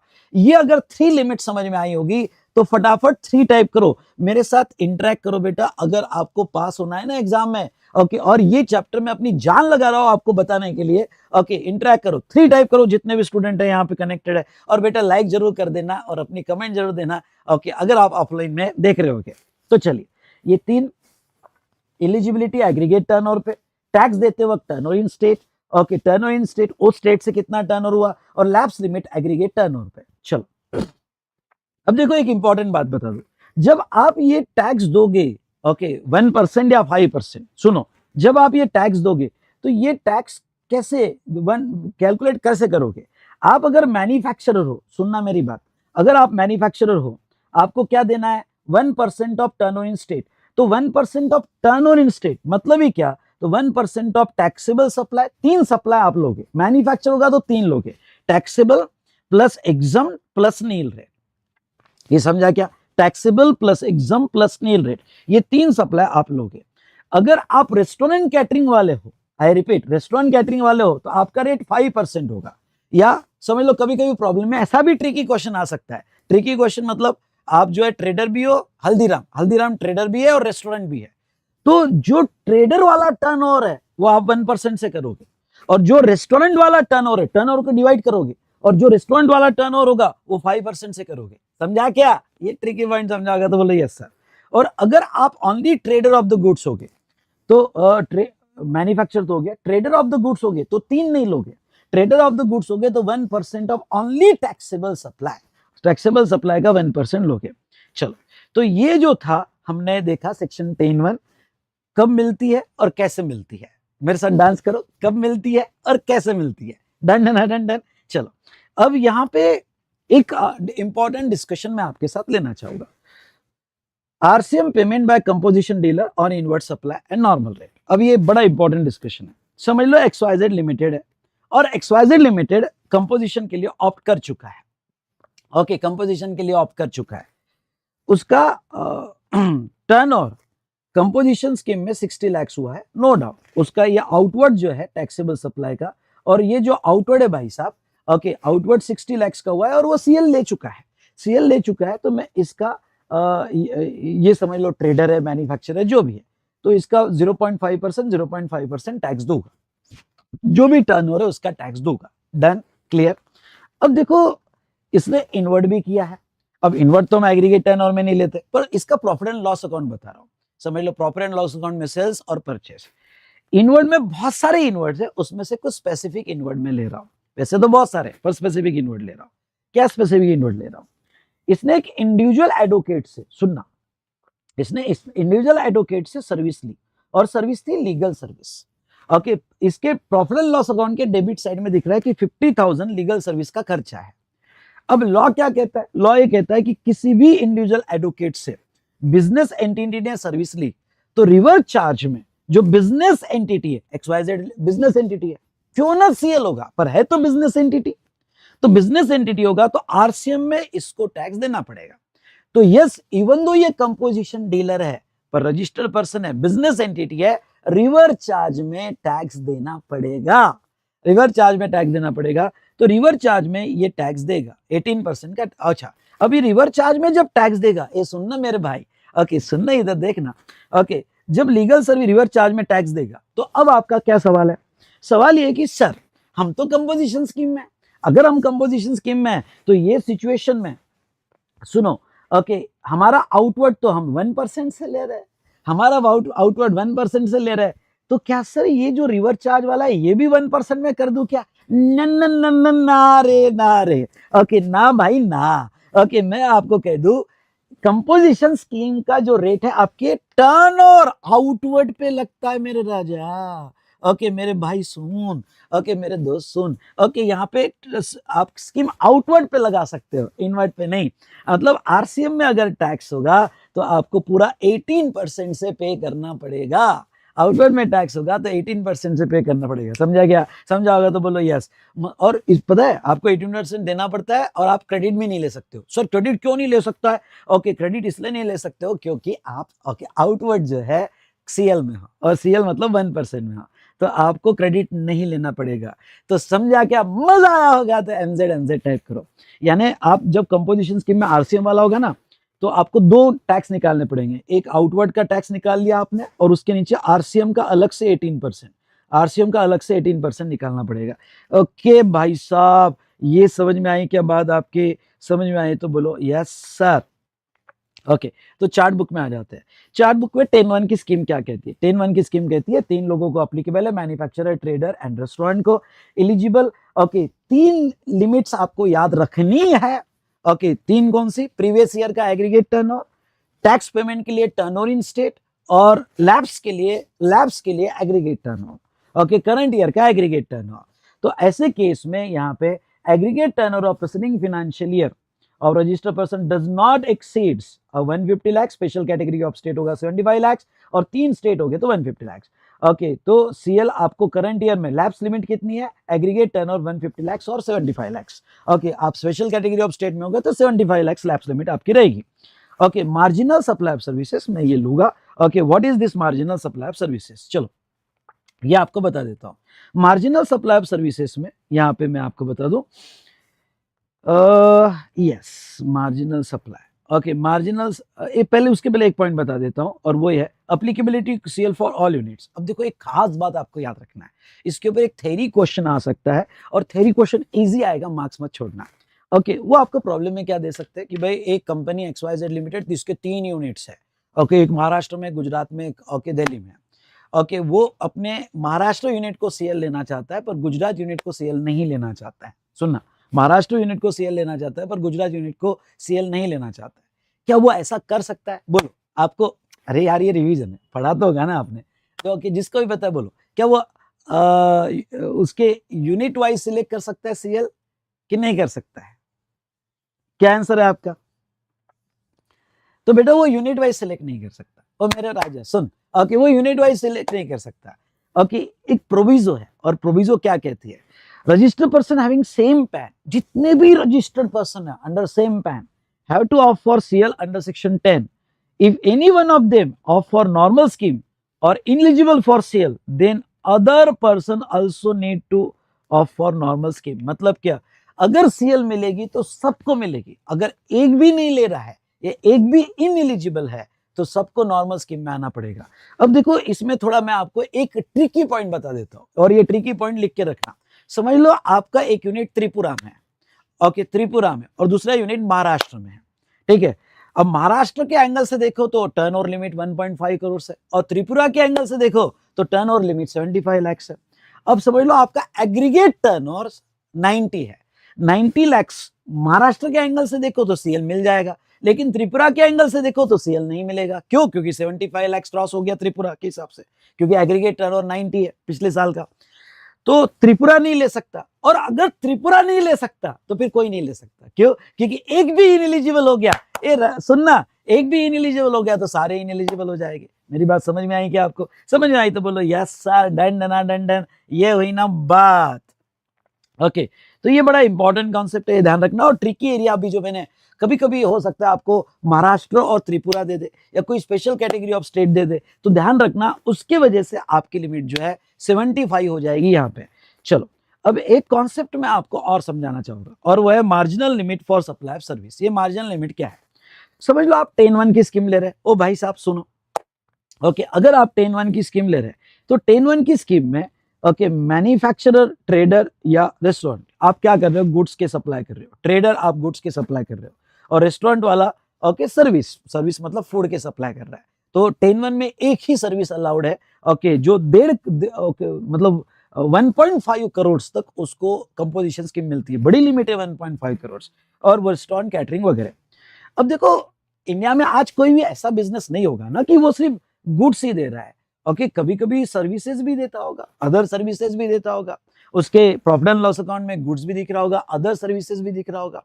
ओके समझ लो मैं एसी बेचता हूँ, एसी के साथ अदर में इंस्टॉलेशन, इरेक्शन, रिपेयर सर्विस देता ही हूँ।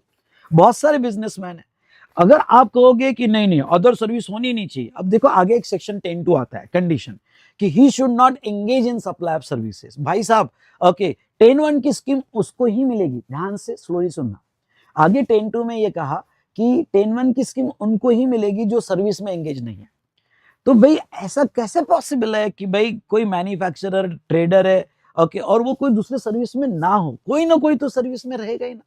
तो गवर्नमेंट ने ये बात को समझा और गवर्नमेंट ने कहा चलो ठीक है, अगर आप 10(1) की 1.5 करोड़ वाली स्कीम ले रहे हो तो गुड्स के साथ और रेस्टोरेंट, कैटरिंग के साथ आप एडिशनल, मेरे वर्ड को सुनना, क्या एडिशनल मार्जिनल कुछ सर्विस दे सकते हो, ओके कुछ सर्विस एक्स्ट्रा दे सकते हो, और उसको मैंने नाम दिया मार्जिनल लिमिट ऑफ सर्विस। उसको मैंने नाम दिया मार्जिनल लिमिट ऑफ सर्विस। अब ये मार्जिनल लिमिट ऑफ सर्विस क्या, कितनी अलाउ किया है? मतलब आपको प्रॉब्लम सॉल्व करते वक्त ध्यान देना है, और वो है 10% ऑफ, ध्यान सुनना, 10% of turnover in state of preceding financial year और ₹5 lakhs whichever is higher. Learn करना है limit, 10% of turnover in state, 10% किसका, 10, एक एक बात ध्यान रखना, 10% ऑफ किसका, turnover in state of preceding financial year, तीन बातें, पिछले साल का जो टर्नओवर इन स्टेट होगा उसका 10% और ₹5 lakhs विच इज लोअर नहीं, विच इज हायर, इतना आप सर्विस दे सकते हो और ब्रांच वाइज दे सकते हो। मतलब ये स्टेट बोला है इसलिए महाराष्ट्र में आपकी 3 ब्रांचेस होगी, तो ये लिमिट ब्रांच वाइज है, मतलब आपका स्टेट वाइज है। महाराष्ट्र में आप इतना दे सकते हो इस ब्रांच का, गुजरात में उतना दे सकते हो, तो जितना आपका ओके टर्नओवर इन स्टेट होगा उसका ये लिमिट पे दे सकते हो। तो देखो, हाँ एक और बात कह दूं कि अगर आप सर्विसेज भी दे रहे हो तो आपका गुड्स प्लस सर्विस, ओके ये दोनों का फिर सर्विस भी ऐड हो जाएगी विद इन दिस लिमिट, और गुड्स प्लस सर्विस का आपको 1%, मतलब उसमें गुड्स भी ले लेना प्लस सर्विस भी ले लेना, ओके और सबका 1% या 5% आपको टैक्स देना पड़ेगा। ये मार्जिनल लिमिट समझा क्या आपको, मार्जिनल लिमिट समझा होगा तो यस फटाफट यहां पे एम टाइप कीजिए, मार्जिनल लिमिट समझा होगा, ये लर्न करके जाना, मार्जिनल लिमिट समझा होगा तो एम टाइप कीजिए।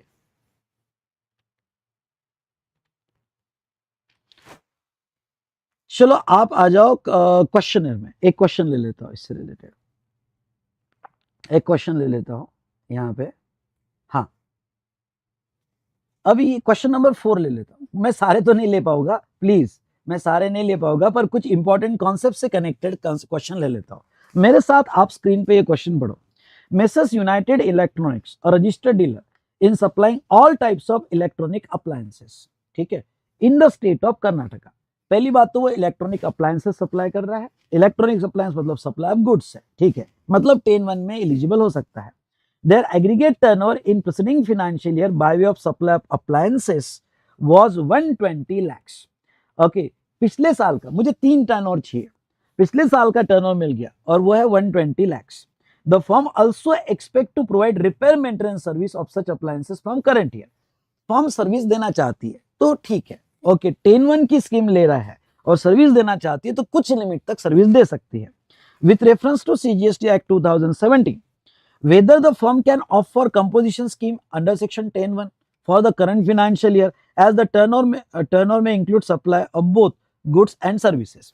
पहली बात तो क्या 10(1) की स्कीम उसको मिलेगी क्या, बिल्कुल मिलेगी 10(1) की स्कीम, कि वो गुड्स भी सप्लाई कर रहा है और कुछ लिमिट तक सर्विस भी सप्लाई कर सकता है। तो मुझे यहाँ डिसीजन लेने के लिए 2 लीगल प्रोविजन देनी पड़ेगी। पहले तो if aggregate turnover of preceding financial year, question क्या पूछा, क्वेश्चन कंपटीशन पे नहीं है, बस इतना बताओ कि सीएल मिलेगा कि नहीं मिलेगा।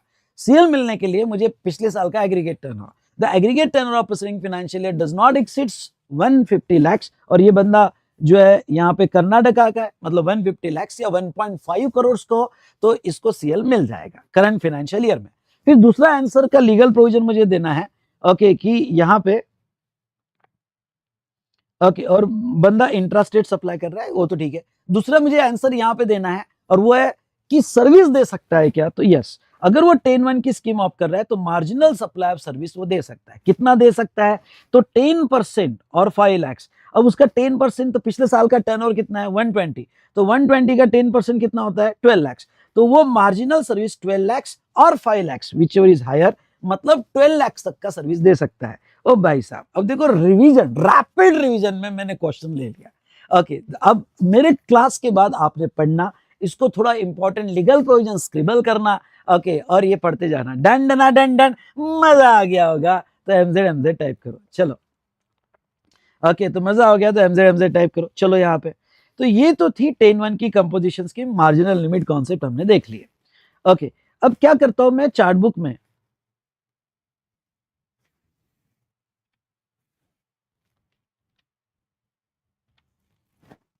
अब देखो, अब आप यहाँ पे नेक्स्ट आगे देखते हो, तो 10(2) की स्कीम ले लेता हूं और 10(2) की स्कीम लेने के बाद मैं दोनों की कंडीशन साथ में ले लेता हूं, ठीक है। अब 10(2) की स्कीम क्या कहती है, आगे आप 10(2) की स्कीम में, 10(2) की स्कीम ये कहती है अपने अब एक सवाल आपका, सर 10(2) की स्कीम किसको मिलती है, तो 10(2) की scheme applicable to registered person whose aggregate turnover in preceding financial year does not exceed 50 lakhs। यहाँ पे जो है, यहाँ पे भी 3 लिमिट चेक करनी है, पिछले साल का aggregate turnover, payment turnover in state wise, और आपका lapse limit okay current year की 50 लाख्स। यहां 1.5 करोड़ तक का उन्होंने बेनिफिट नहीं दिया, यहां उन्होंने 50 लाख तक का ही बेनिफिट दिया है। ओके, यहां पे उन्होंने 50 लाख तक का ही बेनिफिट दिया है। नाउ अब देखो वो क्या कहते हैं, ये स्कीम वो सारे लोगों को मिलेगी जो नॉट एलिजिबल अंडर 10(1) 10(2)। ये ट्रिकी पॉइंट समझ लो, not eligible under section 10(1) and 10(2). अब ये ट्रिकी पॉइंट क्या कहता है, मैं आपको ये समझाना चाहता हूं, ये ट्रिकी पॉइंट ध्यान से सुनो। ओके, ये कहता है, एक एक स्टेप समझ लेना। A registered person not eligible for CL under section 10(1), मतलब ये सारे उन लोगों को मिलेगी जो 10(1) के लिए एलिजिबल नहीं हुए। अब कौन से लोग एलिजिबल नहीं हुए, एक तो जो प्रीडोमिनेंटली सप्लायर ऑफ सर्विस है, क्योंकि वहां जो है सिर्फ रेस्टोरेंट कैटरिंग वाले को ही मिलता है, बाकी सप्लायर को नहीं दिया उन्होंने। तो आप पूरा सप्लाई सर्विस देते हो तो 10(2) में स्कीम ले सकते हो, या आप मैन्युफैक्चरर होगे, हाँ 10(2) मैन्युफैक्चरर को भी मिलती है। आप मैन्युफैक्चरर होगे, ट्रेडर होगे, रेस्टोरेंट कैटरिंग होगी, and having dominant services more than marginal limit. मतलब क्या, मैं ट्रेडर हूं और मैं गुड्स भी ट्रेड करता हूं और मेरी सर्विस भी है, पर सर्विसेज मेरी डोमिनेंट है, मार्जिनल लिमिट से ज्यादा है। ओके, मार्जिनल लिमिट से ज्यादा है, तो फिर 10(1) नहीं, आप 10(2) के लिए ऑप्ट कर सकते हो। ये ट्रिकी पॉइंट था। ओके, सबको समझा क्या? सबको समझाओगे तो प्लीज 2 टाइप करना मेरे साथ। ओके, कम्युनिकेट करो, इंटरेक्ट करो मेरे साथ। तो 10(2) की स्कीम सबको मिलेगी, जो 10(1) में एलिजिबल नहीं है, ये लाइन आपको लिखनी पड़ेगी। एक तो वो सर्विस प्रोवाइडर हो, या सेकंड वो मैन्युफैक्चरर, ट्रेडर, रेस्टोरेंट वाला हो, जो 10(1) में एलिजिबल नहीं हुआ क्योंकि उनकी सर्विसेज, अदर सर्विसेज ज्यादा है, अदर सर्विसेज ज्यादा है। नाउ अगर मुझे सीएल लेनी है तो what is the condition, aggregate turnover of preceding financial year does not exceed 50 lakhs. हाँ, यहां पे आपको 1.5 नहीं दिया, क्योंकि गवर्नमेंट ये मानती है कि अगर आपकी सर्विस एलिमेंट ज्यादा है तो सर्विस में उल्टा होता है, टर्नओवर कम दिखता है पर प्रॉफिट ज्यादा होता है। प्रोफेशनल सर्विस टर्नओवर कम दिखेगा पर प्रॉफिट शायद मेरा उन ट्रेडर से भी ज्यादा होगा जो 1.5-2 करोड़ का धंधा कर रहा है, इसलिए गवर्नमेंट यहां लिमिट कम दे रही है, और यहां लिमिट दे रही है एग्रीगेट टर्नओवर 50 लाख पे। ओके, उनको मिलेगा। अच्छा, इनको जीएस अगर ये 2 कंडीशन ये पूरी करते हैं, ओके 2 कंडीशन पूरी करते हैं, तो फिर उनको सीएल मिल जाएगा करंट ईयर में, और उनको टैक्स देना पड़ेगा 6% ऑफ टर्नओवर इन स्टेट। अब देखो, यहां 6% ऑफ टर्नओवर इन स्टेट लेते वक्त आपको तीनों ऐड करने हैं, टैक्सेबल सप्लाई, एग्जम्प्ट और नील रेट, इसका 6%। तो बताओ क्या पूरे सीएल में आपको ये 3 ऐड करने ही है, सिर्फ एक छोड़ के, वो है ट्रेडर। ट्रेडर को छोड़ के, ओके, वो ट्रेडर के केस में सिर्फ टैक्सेबल लेना है, बाकी सारे केसेस में आपको अगर प्रॉब्लम में टैक्सेबल दिया है, एग्जम दिया है, नील रेट दिया है, क्यों ऐसा ग्रीन हो रहा है भाई, चेक करना पड़ेगा। ओके, तो उसका 6% आपको लेना है। और lapse limit current year 50 lakh.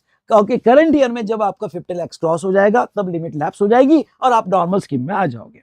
Okay, no doubt अगर आप 10(2) की स्कीम ले रहे हो तो 10(2) की स्कीम में भी बेटा मैं आपको ये बता दूं कि ये स्कीम भी आप मिलेगी तो सबको मिलेगी, अगर एक भी इनएलिजिबल हुआ तो सारे इनएलिजिबल हो जाएंगे। सर आपका एक सवाल होगा, सर 10(2) की स्कीम में, सुनना मेरी बात, 10(2) की स्कीम में स्पेशल कैटेगरी ऑफ स्टेट के लिए कोई अलग रेट्स है क्या? नहीं, कोई अलग रेट्स नहीं है, वो ये 50 लाख। हाँ, 10(1) की स्कीम में 2 लिमिट है, 150 एंड 75 लाख। यहाँ पे सबके लिए ओके एक ही लिमिट है, 50 लाख। चलो डन डन डन डन। अब हम चार्ट में आ जाते हैं। तो हमने ये 3 बातें देख ली। ओके, यहाँ पे अब देखो कंडीशंस, अब आ जाते हैं कंडीशंस फॉर सीएल। सीएल की क्या कंडीशंस है? ओके, तो 10(1) में 10(2) की कंडीशंस। ओके, अब देखो जो 10(1) में ऑप्ट कर रहा है तो उसकी कंडीशन 10(2) में दी हुई है, और जो 10(2) में ऑप्ट कर रहा है उसकी कंडीशन 10(2) में ही दी है। सर सेक्शन ये लर्न करना है क्या? नहीं नहीं यार, आप 2 स्कीम लर्न कर लेना, 10(1) with condition of 10(2) and 10(2)(a, बस खत्म। ये टेबल देख के जाना कंडीशंस क्या है। अब जो अगर 1.5 करोड़ की स्कीम ले रहा है, ओके सभी ध्यान दो। फर्स्ट कंडीशन ये है बेटा, यहां पे ध्यान देना, person opting for the scheme under section 10(1) okay cannot supply any service except as allowed okay under proviso 2। मतलब क्या, हमने जो 10-1 की स्कीम ले रहा है वो यहां पे सर्विस नहीं दे सकता है other than what we allow. हमने आपको मार्जिनल लिमिट तक अलाउ किया है 10-1 में, और रेस्टोरेंट कैटरिंग को अलाउ किया है, बस उतना ही। यानी 10-1 की इतनी बड़ी जो लिमिट है 1.5 करोड़, ये मिसयूज नहीं होनी चाहिए। ओके, आपने, क्योंकि सर्विस में मार्जिन ज्यादा होता है, प्रॉफिट मार्जिन ज्यादा होता है, लोग सर्विस के लिए भी 1.5 करोड़ ले, नहीं। ओके, हमारा पूरा फोकस गुड्स के लिए है, तो आपने सर्विस नहीं देनी चाहिए other than what we allowed. जिस दिन भी तुम्हारा मार्जिनल लिमिट से ज्यादा सर्विस चला, हो गया, सीएल विड्रॉन। ओके, या फिर आपका कोई अदर सर्विस होगा तो सीएल विड्रॉ। तो ये पहली कंडीशन। दूसरी कंडीशन क्या है? Okay, not engage in supply of goods और services which are non taxable under GST. अब देखो, आप जो है अगर नॉन टैक्सेबल सप्लाई करते हो, मतलब 7 supply, petroleum products and alcohol, तो आपको सीएल नहीं मिलेगा, नॉन टैक्सेबल होगा तो। यानी उसी दिन सीएल विड्रॉ हो जाएगा जिस दिन आपने अल्कोहल, पेट्रोल, डीजल सप्लाई चालू किया। ओके, और ये कोई भी ब्रांच पे सप्लाई किया, क्योंकि एक इनएलिजिबल हो गया तो सारे इनएलिजिबल हो गए, तो किसी भी ब्रांच पे आपने अगर इस तरह का सप्लाई किया तो सीएल नहीं मिलेगा। दूसरा, वेरी इंपॉर्टेंट, ध्यान देना, not engage in making any interstate outward supply of goods और सर्विसेज। मतलब क्या? अब एक एक वर्ड ध्यान रखना, अगर आप इंटरस्टेट आउटवर्ड कर रहे हो तो सीएल नहीं मिलेगा, उसी दिन सीएल विड्रॉ हो जाएगा। तो करंट ईयर में अगर आपने इंटरस्टेट आउटवर्ड सप्लाई किया तो सीएल नहीं मिलेगा। देखो, इंटरस्टेट इनवर्ड सप्लाई अलाउड है। मतलब क्या? अगर समझ लो आप जो है यहां पे इंटरस्टेट परचेज कर रहे हो, तो परचेज को कोई दिक्कत नहीं है, आपने परचेज भी किया होगा तो भी सीएल मिल जाएगा। इंटरस्टेट आउटवर्ड अलाउड नहीं है। और ध्यान रहे, इंटरस्टेट इंक्लूड्स एक्सपोर्ट आल्सो। अगर आप, क्योंकि एक्सपोर्ट को इंटरस्टेट बोला जाता है, तो अगर आप एक्सपोर्ट भी कर रहे होगे तो सीएल नहीं मिलेगा। ये बहुत ट्रिकी पॉइंट है, क्योंकि एक्सपोर्ट इंटरस्टेट बोला जाता है, तो आउटवर्ड नहीं होना चाहिए भाई साहब, इनवर्ड अलाउड है। उसके बाद में, not engage in supply of service through eco collecting TCS under section 52। अब देखो रिस्ट्रिक्शन क्या है, you should not engage in supply of services through eco जो टीसीएस काट रहे हैं। रिस्ट्रिक्शन गुड्स पे नहीं है। मतलब क्या? समझ लो मैं कंपोजिशन डीलर हूं, और मैं कंपोजिशन डीलर गुड्स का ही बिजनेस कर रहा हूं ईसीओ के थ्रू, अमेजॉन के थ्रू, गुड्स का अलाउड है। इवन दो मैं ईसीओ के थ्रू अगर गुड्स का बिजनेस कर रहा हूं अमेजॉन के थ्रू, मुझे सीएल मिल जाएगा 1.5 करोड़ का। उनका रिस्ट्रिक्शन है, अगर आप सर्विस दे रहे होगे तो सर्विस ईसीओ के थ्रू नहीं होनी चाहिए। अगर आपकी सर्विस ईसीओ के थ्रू नहीं होगी, ओके, तो ही आपको सीएल मिलेगा। समझ लो। ओके, यहां पे हल्दीराम है, हल्दीराम गुड्स का ट्रेडिंग कर रहा है और रेस्टोरेंट सर्विस दे रहा है, और एक ही पैन है। हल्दीराम अगर गुड्स अमेजॉन के थ्रू बेचता है, ब्लिंकिट के थ्रू बेचता है, तो ठीक है, सीएल मिल जाएगा। वैसे भी हल्दीराम बहुत बड़ा है, सीएल का सवाल ही नहीं आता है, जैसे एग्जाम्पल के लिए बोल रहा हूं। लेकिन अगर हल्दीराम ने अपनी रेस्टोरेंट सर्विस या कोई सर्विस अगर ईसीओ के थ्रू दे दी जो टीसीएस काटेगा, तो वो सिचुएशन में, ध्यान सुनना, वो सिचुएशन में यहां पे जो है आपको सीएल नहीं मिलेगा, फिर सीएल उड़ जाएगा आपका।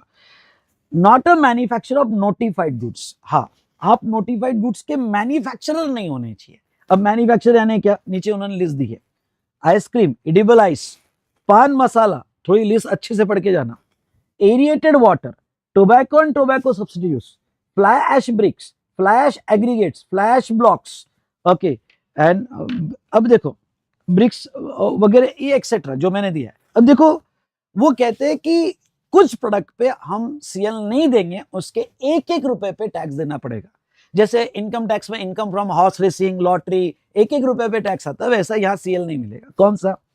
अगर आइसक्रीम और एडिबल आइस होगा, हैविंग कोक और नॉट, ओके, तो उसमें आपको, अगर आप मैन्युफैक्चर होगे, ट्रेडर को मिल जाएगा, रिस्ट्रिक्शन मैन्युफैक्चर को है।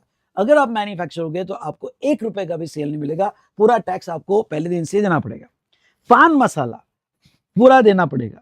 एरिएटेड वाटर, ओके, टोबैको और टोबैको से बने हुए सारे प्रोडक्ट्स, ओके, आपको मिलेगा। यहां तक तो 4 प्रोडक्ट ओके।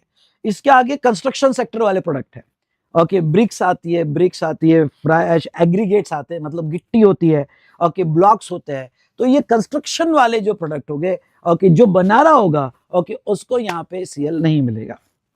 सो दोस्तों ये कुछ कंडीशन है। चलो मेरे साथ फटाफट एक बार रिवाइज कर लो। क्या आप सर्विस नहीं दे सकते एक्सेप्ट अलाउड, आप नॉन टैक्सेबल सप्लाई नहीं कर सकते, आप इंटरस्टेट आउटवर्ड सप्लाई नहीं कर सकते, आप सर्विसेज ईसीओ के थ्रू नहीं दे सकते, गुड्स दे सकते हो, आप नोटिफाइड गुड्स के मैन्युफैक्चर नहीं होगे, और लास्ट वन अगर आप सीटीपी और एनआरटीपी का रजिस्ट्रेशन ले रहे हो तो सीटीपी और एनआरटीपी कंपोजिशन स्कीम ऑप्ट नहीं कर सकता। ओके, वो जो है यहाँ पे ओके उसको नॉर्मल स्कीम ही लेना पड़ेगा। Done done done done. Okay, तो यहां पे तो ए कंडीशन बेटा मैं आपको ये बताऊं कि ए कंडीशन है कि आपको जितना मार्जिनल लिमिट यानी 10% या 5 लाख विच इज उतना ही सर्विस आप गुड्स के साथ दे पाओगे। उससे ज्यादा अगर देते होगे तो सीएल विड्रॉ हो जाएगा। चलिए अब 10(2)A की कंडीशन सिमिलर लगभग सेम है। अब 10(2)A क्या कहता है, अगर आप 50 लाख वाला स्कीम ले रहे होगे, सुनो, अगर आप 50 लाख वाला स्कीम ले रहे होगे तो पहली जो कंडीशन है वो यहां नहीं हो सकती। पहली कंडीशन यहां नहीं हो सकती का मतलब क्या है, मतलब अरे भाई ये स्कीम ही सर्विस वालों के लिए है, तो यहां थोड़ी बोल सकते कि आप सर्विस में एंगेज नहीं होने चाहिए। ओके, तो पहली कंडीशन नहीं, पर बाकी सारी कंडीशन सेम है। आपने नॉन टैक्सेबल सप्लाई नहीं करना चाहिए, आपने इंटरस्टेट आउटवर्ड सप्लाई नहीं करना चाहिए, आपने ईसीओ सप्लाई नहीं करना चाहिए, आप नोटिफाइड गुड्स के मैन्युफैक्चरर नहीं होने चाहिए, और आप सीटीपी और एनआरटीपी नहीं होने चाहिए। अब नोटिफाइड गुड्स के मैन्युफैक्चर में यहाँ ice cream, edible ice, pan masala, aerated water, tobacco and tobacco substitutes है। ओके, अब देखो दोनों की अगर नोटिफाइड गुड्स के मैन्युफैक्चर देखो तो यहाँ लिस्ट बड़ी है और यहाँ लिस्ट छोटी है।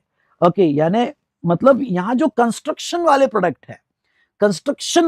है वो एक्सेप्शन में नहीं है। मतलब अगर आपकी ब्रिक्स वगैरह होगी, एग्रीगेट्स वगैरह होगा, तो उसको 50 लाख की लिमिट मिल सकती है। ओके, उसको 50 लाख की लिमिट मिल जाएगी। ओके, 1.5 की नहीं मिलेगी, पर 50 लाख की लिमिट उसको मिल जाएगी, क्योंकि यहाँ एक्सेप्शन में नहीं है। दूसरा, ये बहुत ट्रिकी पॉइंट है, यहां समझ लेना। मतलब क्या, 4 ऐसी कैटेगरी है, अगर मैं छोटा सा चार्ट बना दूं तो 4 ऐसी कैटेगरी है कि जो आपको कोई सीएल नहीं मिलेगा। कौन सा? Ice cream, edible ice, pan masala, aerated water, tobacco and tobacco substitute, कोई सीएल नहीं, ना 10(1) है ना 10(2) है। लेकिन जो आपके कंस्ट्रक्शन रिलेटेड प्रोडक्ट है, ब्रिक्स, एग्रीगेट्स वगैरह, 1.5 का नहीं मिलेगा, पर आपको 50 लाख का मिल जाएगा, क्योंकि इसके एक्सेप्शन लिस्ट में नहीं है। I hope you understood what I am saying. अब जो इंपॉर्टेंट कंडीशन है वो ये है, देखो, restriction only on applicable to current financial year and not in preceding financial year. Very important point. ये रिस्ट्रिक्शन जो है आपको करंट फाइनेंशियल ईयर में अप्लीकेबल है, प्रीसीडिंग फाइनेंशियल ईयर में अप्लीकेबल नहीं है। मतलब क्या, थोड़ा इस बात को समझो। देखो आपके क्वेश्चनर में एक क्वेश्चन दिखेगा और वो है Mrs Zafar of Assam. Zafar of Assam, ये बड़ा अच्छा क्वेश्चन है, मैं समझाना चाहूंगा। Mrs Zafar of Assam provides following information for the preceding financial year 20XXYY। पिछले साल की इंफॉर्मेशन दी है, अंडरलाइन, पिछले साल की इंफॉर्मेशन दी है। You are required to find out aggregate turnover of the purpose of, आपको सिर्फ एग्रीगेट टर्नओवर निकालना है for the purpose of eligibility of composition levy and determine whether eligible for CL in current financial year. आपको दो चीजों पे thought देना है, एक तो एग्रीगेट टर्नओवर निकालना है और दूसरा ये भी बताना है कि करंट ईयर में सीएल मिलेगा कि नहीं मिलेगा। बहुत अच्छा क्वेश्चन है। पहला, value of taxable outward supply.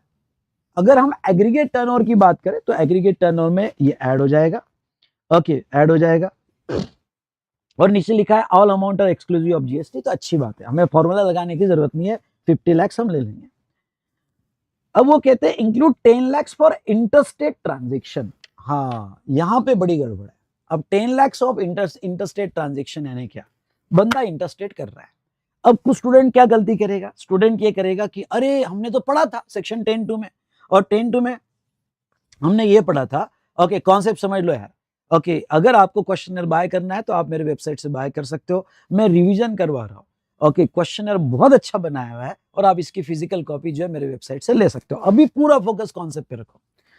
तो इंटरस्टेट है, इंटरस्टेट है तो आप सडनली आंसर क्या दे दोगे, इंटरस्टेट है, ओके सीएल नहीं मिलेगा। अरे नहीं भाई, ये गलती मत करना।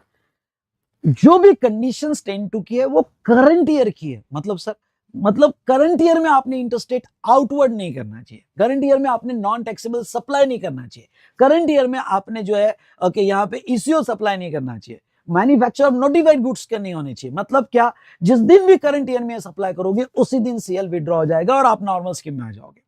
प्रीवियस ईयर के लिए ऐसी कोई कंडीशन नहीं है। ओके, तो प्रीवियस अगर डेटा प्रीवियस ईयर का दिया है तो क्या इंटरस्टेट अलाउड है? सब कुछ अलाउड है, सब कुछ अलाउड है। तो ये ध्यान रखना, ये ट्रिकी पॉइंट है।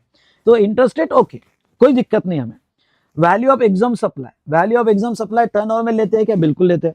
Include 30 lakhs received as a interest on loan और एडवांसेस। अब ये इंटरेस्ट वाला पॉइंट मैं थोड़ा बाद में एक्सप्लेन करूंगा। अभी सब समझ लो कि इंटरेस्ट ऑन लोन और एडवांसेस ये एक्सक्लूड होता है टर्नओवर से।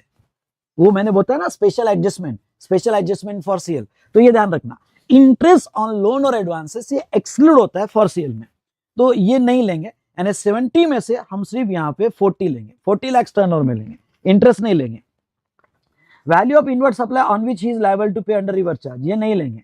Value of exports, okay, value of exports yes, ये हम एग्रीगेट टर्नओवर में लोगे। सर इसने एक्सपोर्ट कर दिया है तो इंटरेस्ट रेट है, पर प्रीवियस ईयर, अगर करंट ईयर में करता तो सीएल विड्रॉ हो जाता, लेकिन प्रीवियस ईयर में चलता है। सुनो, प्रीवियस ईयर में चलता है। चलो डन। तो ये वाला ट्रिकी एडजस्टमेंट समझ में आया क्या? सबके समझ में आएगा? ओके, सबके समझ में आया होगा तो बोलो यस सर, मुझे रिस्पांस चाहिए भाई साहब। ओके, ये ना बात। ओके, तो यहां पे हमने देखा रिगार्डिंग टू कंपोजिशन स्कीम। चलो ये सारे पॉइंट्स हमने देख लिए। अब फटाफट आ जाते प्रोविजो, ये तो हमारी हो गई, अगर मिलेगी तो सबको मिलेगी, नहीं तो किसी को नहीं मिलेगी। कंपोजिशन स्कीम एलिजिबल क्राइटेरिया, मतलब करंट ईयर में जैसे आप 150 लाख 75 लाख क्रॉस कर दोगे सीएल विड्रॉ कर लिया जाएगा। अदर कंडीशंस है कि अगर आप सीएल लेते हो तो composition dealer can not collect tax on outward supply, आप कस्टमर से टैक्स कलेक्ट नहीं कर सकते, आप आईटीसी नहीं ले सकते और आप टैक्स इनवॉइस नहीं दे सकते, आप जो भी दोगे बिल ऑफ सप्लाई दोगे। उसके बाद में अगर ओके आपने आपका सीएल विड्रॉ होने के बाद भी सीएल में टैक्स दिया तो आपके अगेंस्ट में पेनल्टी आ सकती है।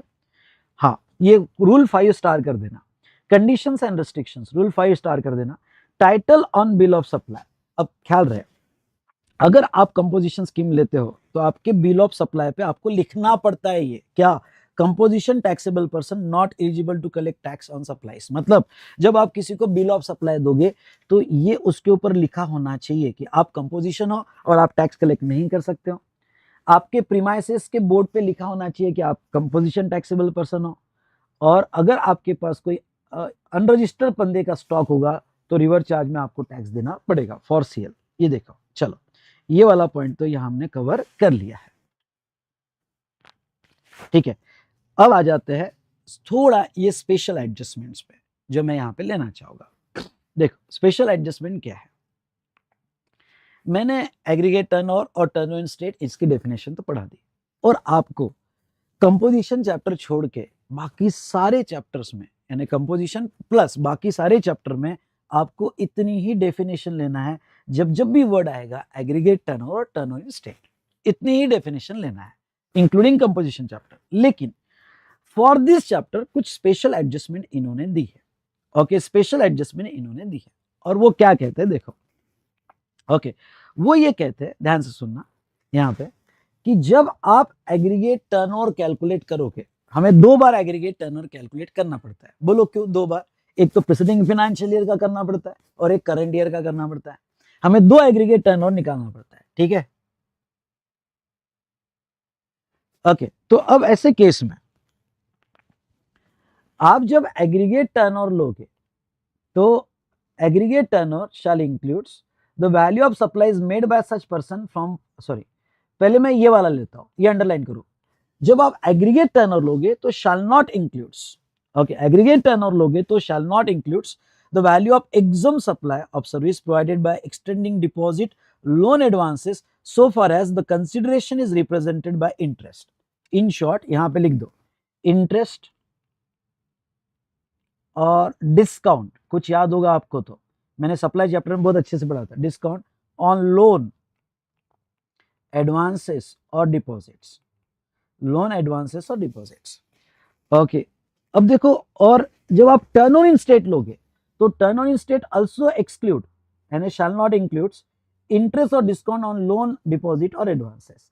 अब दोनों में अब लॉ क्या कहता है? लॉ ये कहता है कि जब भी आप एग्रीगेट टर्नओवर कैलकुलेट करोगे या टर्नओवर इन स्टेट कैलकुलेट करोगे, aggregate turnover for eligibility and lapse और turnover in state for payment of tax, तो जितने जहां पे भी आप कैलकुलेशन करोगे, अगर आपको प्रॉब्लम में इंटरेस्ट दिया होगा तो उसको एक्सक्लूड करना, वो कंसीडर मत करना। यानी जब आप एग्रीगेट टर्नओवर सीएल के लिए निकाल रहे हो, जैसे तो आपको दिया गया है कि भाई टर्नओवर 70 लाख है पर उसमें इंटरेस्ट इंक्लूडेड है 40 लाख, तो इंटरेस्ट को डिडक्ट करके जो बचता है वो कंसीडर आपको करना है, इंटरेस्ट को एक्सक्लूड करना है। ये इंटरेस्ट वाला पॉइंट समझा क्या? समझा होगा तो लिखो आय। ओके, फटाफट जिसको भी समझा होगा लिखो आय। ये वाला पॉइंट तो हमने इंटरेस्ट वाला पॉइंट देख लिया। अब ये पहला वाला पॉइंट क्या कहता है? ये वाला पॉइंट थोड़ा मैं ये पिक्टोरियल प्रेजेंटेशन समझ लो। पहला वाला पॉइंट क्या कहता है? पहला वाला पॉइंट ये कहता है, थोड़ा पिक्टोरियल प्रेजेंटेशन में यहां पे समझ लो। वो कहता है कि समझ लो आपका पिछले साल कोई बिजनेस नहीं था, अज्यूम करो कोई बिजनेस नहीं था, मतलब ये आपका टर्नओवर 150 लाख 75 लाख या 50 लाख से कम था। क्या आप सीएल ले सकते हो? बिल्कुल सीएल ले सकते हो। ओके, पिछले साल बिजनेस नहीं था, जीरो था, तो बिल्कुल आप सीएल ले सकते हो। जब आप सीएल ले रहे हो, पर पहली बात बिजनेस ही नहीं है, तो फर्स्ट 20 लाख पे तो मैं थ्रेशोल्ड लूंगा ना भाई। ओके, जो मुझे बेसिक थ्रेशोल्ड अवेलेबल है 20 लाख, तो फर्स्ट 20 लाख का मैंने थ्रेशोल्ड लिया जो मैं एलिजिबल था। उसके बाद में मैं रजिस्टर पर्सन बना और सीएल के लिए ऑप्ट किया, लायबल टू रजिस्टर, और मैंने सीएल के लिए ऑप्ट कर लिया। ओके, थ्रेशोल्ड लिया और ऑप्ट कर लिया। तो अब सवाल क्या है? सवाल केयरफुली सुनो। जब आप एग्रीगेट टर्नओवर निकाल रहे हो, आपको एग्रीगेट टर्नओवर निकालना है, जो थ्रेशोल्ड में आपने 20 लाख का टर्नओवर किया उसको इंक्लूड करे या एक्सक्लूड करे।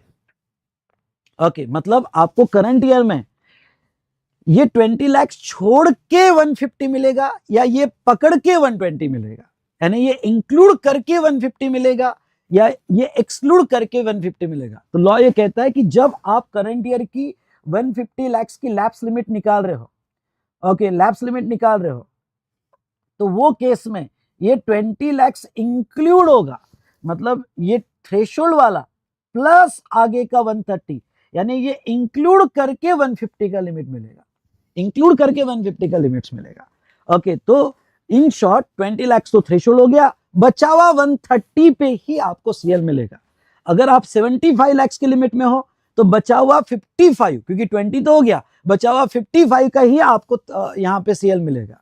और आप 10-2A में हो तो 20 तो हो गया, बचा हुआ जो है आपका 30 लाख जो है, 30 लाख पे ही आपको बेनिफिट मिलेगा। ओके, सीएल का बेनिफिट मिलेगा। लेकिन जब आप टर्नओवर इन स्टेट निकाल रहे हो, अब यहां पे ट्रिकी पॉइंट है, यहां स्टूडेंट जल्दी नहीं समझता है, पर I will try my best.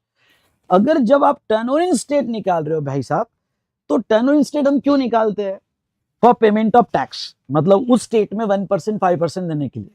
तो जब आप टैक्स देने के लिए टर्नओवर निकाल रहे हो तो ये थ्रेशोल्ड वाला 20 लाख आप इंक्लूड नहीं एक्सक्लूड करोगे, मतलब ये 20 पकड़ के 1% नहीं दोगे आप। ओके, नहीं तो ये तो गड़बड़ हो जाएगी यार, ये तो मेरा थ्रेशोल्ड वाला है, मतलब ऐसा नहीं होगा कि ये 20 इंक्लूड करके 1%, नहीं, ये 20 छोड़ दो और जो बचा हुआ है उसका ही आप 1%, 5% या 6% दोगे। यानी जब टर्नओवर एग्रीगेट की बारी आएगी तो पूरा लिया जाएगा, पर जब आप टैक्स दोगे तो ये छोड़ के जो बचा हुआ है उसका ही टैक्स दोगे। ये ट्रिकी पॉइंट समझा क्या? समझा होगा दोस्तों, तो जरूर बताओ, टी टाइप करो और लाइक जरूर करना और अपनी कमेंट देना मत भूलना, पास होना है ना। ओके, तो कमेंट देना मत भूलना। चलो ठीक है, तो ये यहाँ पे टर्नओवर इन स्टेट में एक्सक्लूड करेंगे।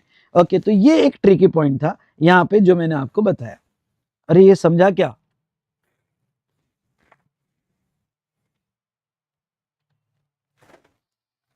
चलो क्वेश्चन में आ जाओ, एक क्वेश्चन लेना चाहूंगा, बड़ा अच्छा क्वेश्चन है, आप घर पे अभी सॉल्व करोगे। ओके, बड़ा अच्छा क्वेश्चन है, मैं लूंगा और ये आप घर पे सॉल्व करोगे। ये question number 12। Okay, question number 12, ठीक है। अब 12 क्वेश्चन क्या कहता है देखो, ठीक है। चंचल started providing beauty and grooming services. चंचल जो है ब्यूटी एंड ग्रूमिंग सर्विसेज यहाँ पे प्रोवाइड कर रहा है, and inaugurated care and care beauty centre in Janakpuri. Okay, Delhi on 1 अप्रैल पहली बार इनॉग्रेशन किया। सप्लाई सर्विसेज से, सुनो, सप्लाई सर्विसेज से पहली बार इनॉग्रेशन किया। फर्स्ट ईयर है तो इसको थ्रेशोल्ड भी मिलेगा 20 लाख का और सीएल भी मिलेगा। मेरे 2 पॉइंट समझना, थ्रेशोल्ड भी मिलेगा और उसके बाद वो सीएल के लिए भी ऑप्ट कर सकता है। शी ऑप्टेड टू पे tax under 10(2)(a) scheme. Service है, सर्विस की वजह से 10(2)(a) स्कीम मिलेगी उसको। The aggregate turnover of care and care beauty centre for quarter ending 30th June is 20 lakhs। Current year में 30th जून तक उसका टर्नओवर 20 lakhs हुआ है। अब इंस्टीट्यूट आपसे एक्सपेक्ट कर रही है कि आपको ये समझना चाहिए कि अगर उसका फर्स्ट ईयर है तो 20 लाख तक का तो वो थ्रेशोल्ड लेगी। तो प्रॉब्लम सॉल्व करते वक्त ये सारा चीजें स्क्रिबल करना। तो इंस्टीट्यूट ने क्या एक्सपेक्ट किया आपसे कि क्वार्टर 1 जो जून एंड में खत्म हो रहा है ये थ्रेशोल्ड में रहेगा 22 के और 20 lakhs पर नील लायबिलिटी आएगी।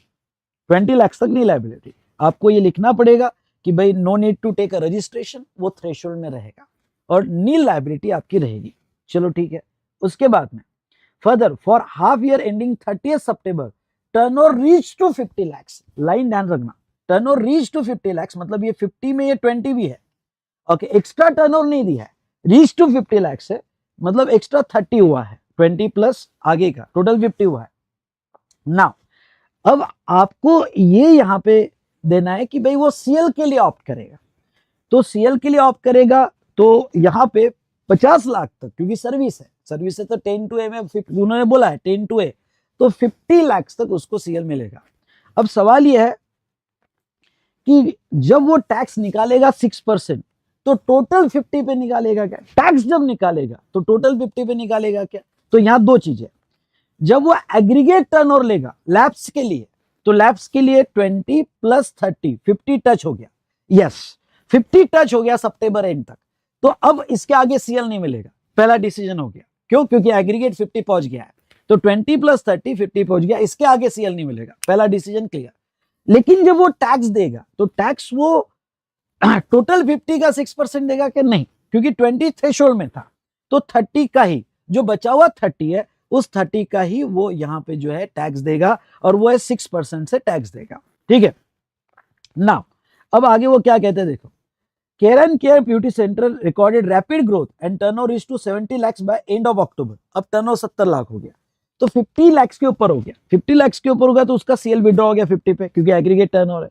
जो ऊपर का 20 lakhs है इसका नॉर्मल रेट 18% से उसको टैक्स देना पड़ेगा, नॉर्मल रेट 18% से टैक्स देना पड़ेगा। अब देखो मैं आपको एक बात बता दूं, क्वेश्चनर जो है आप रिसेंट बाय कर लो तो आपके लिए अच्छा है। क्यों? क्योंकि इसमें मैंने रेट्स बदल दी है। वैसे आपके पास एग्जिस्टिंग हो तो सिर्फ आपको ये समझना है कि अब 12% रेट नहीं बचे हैं, ओके, या यहाँ पे 28% रेट नहीं बचा है।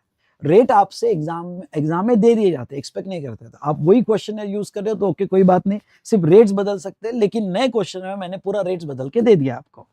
ठीक है।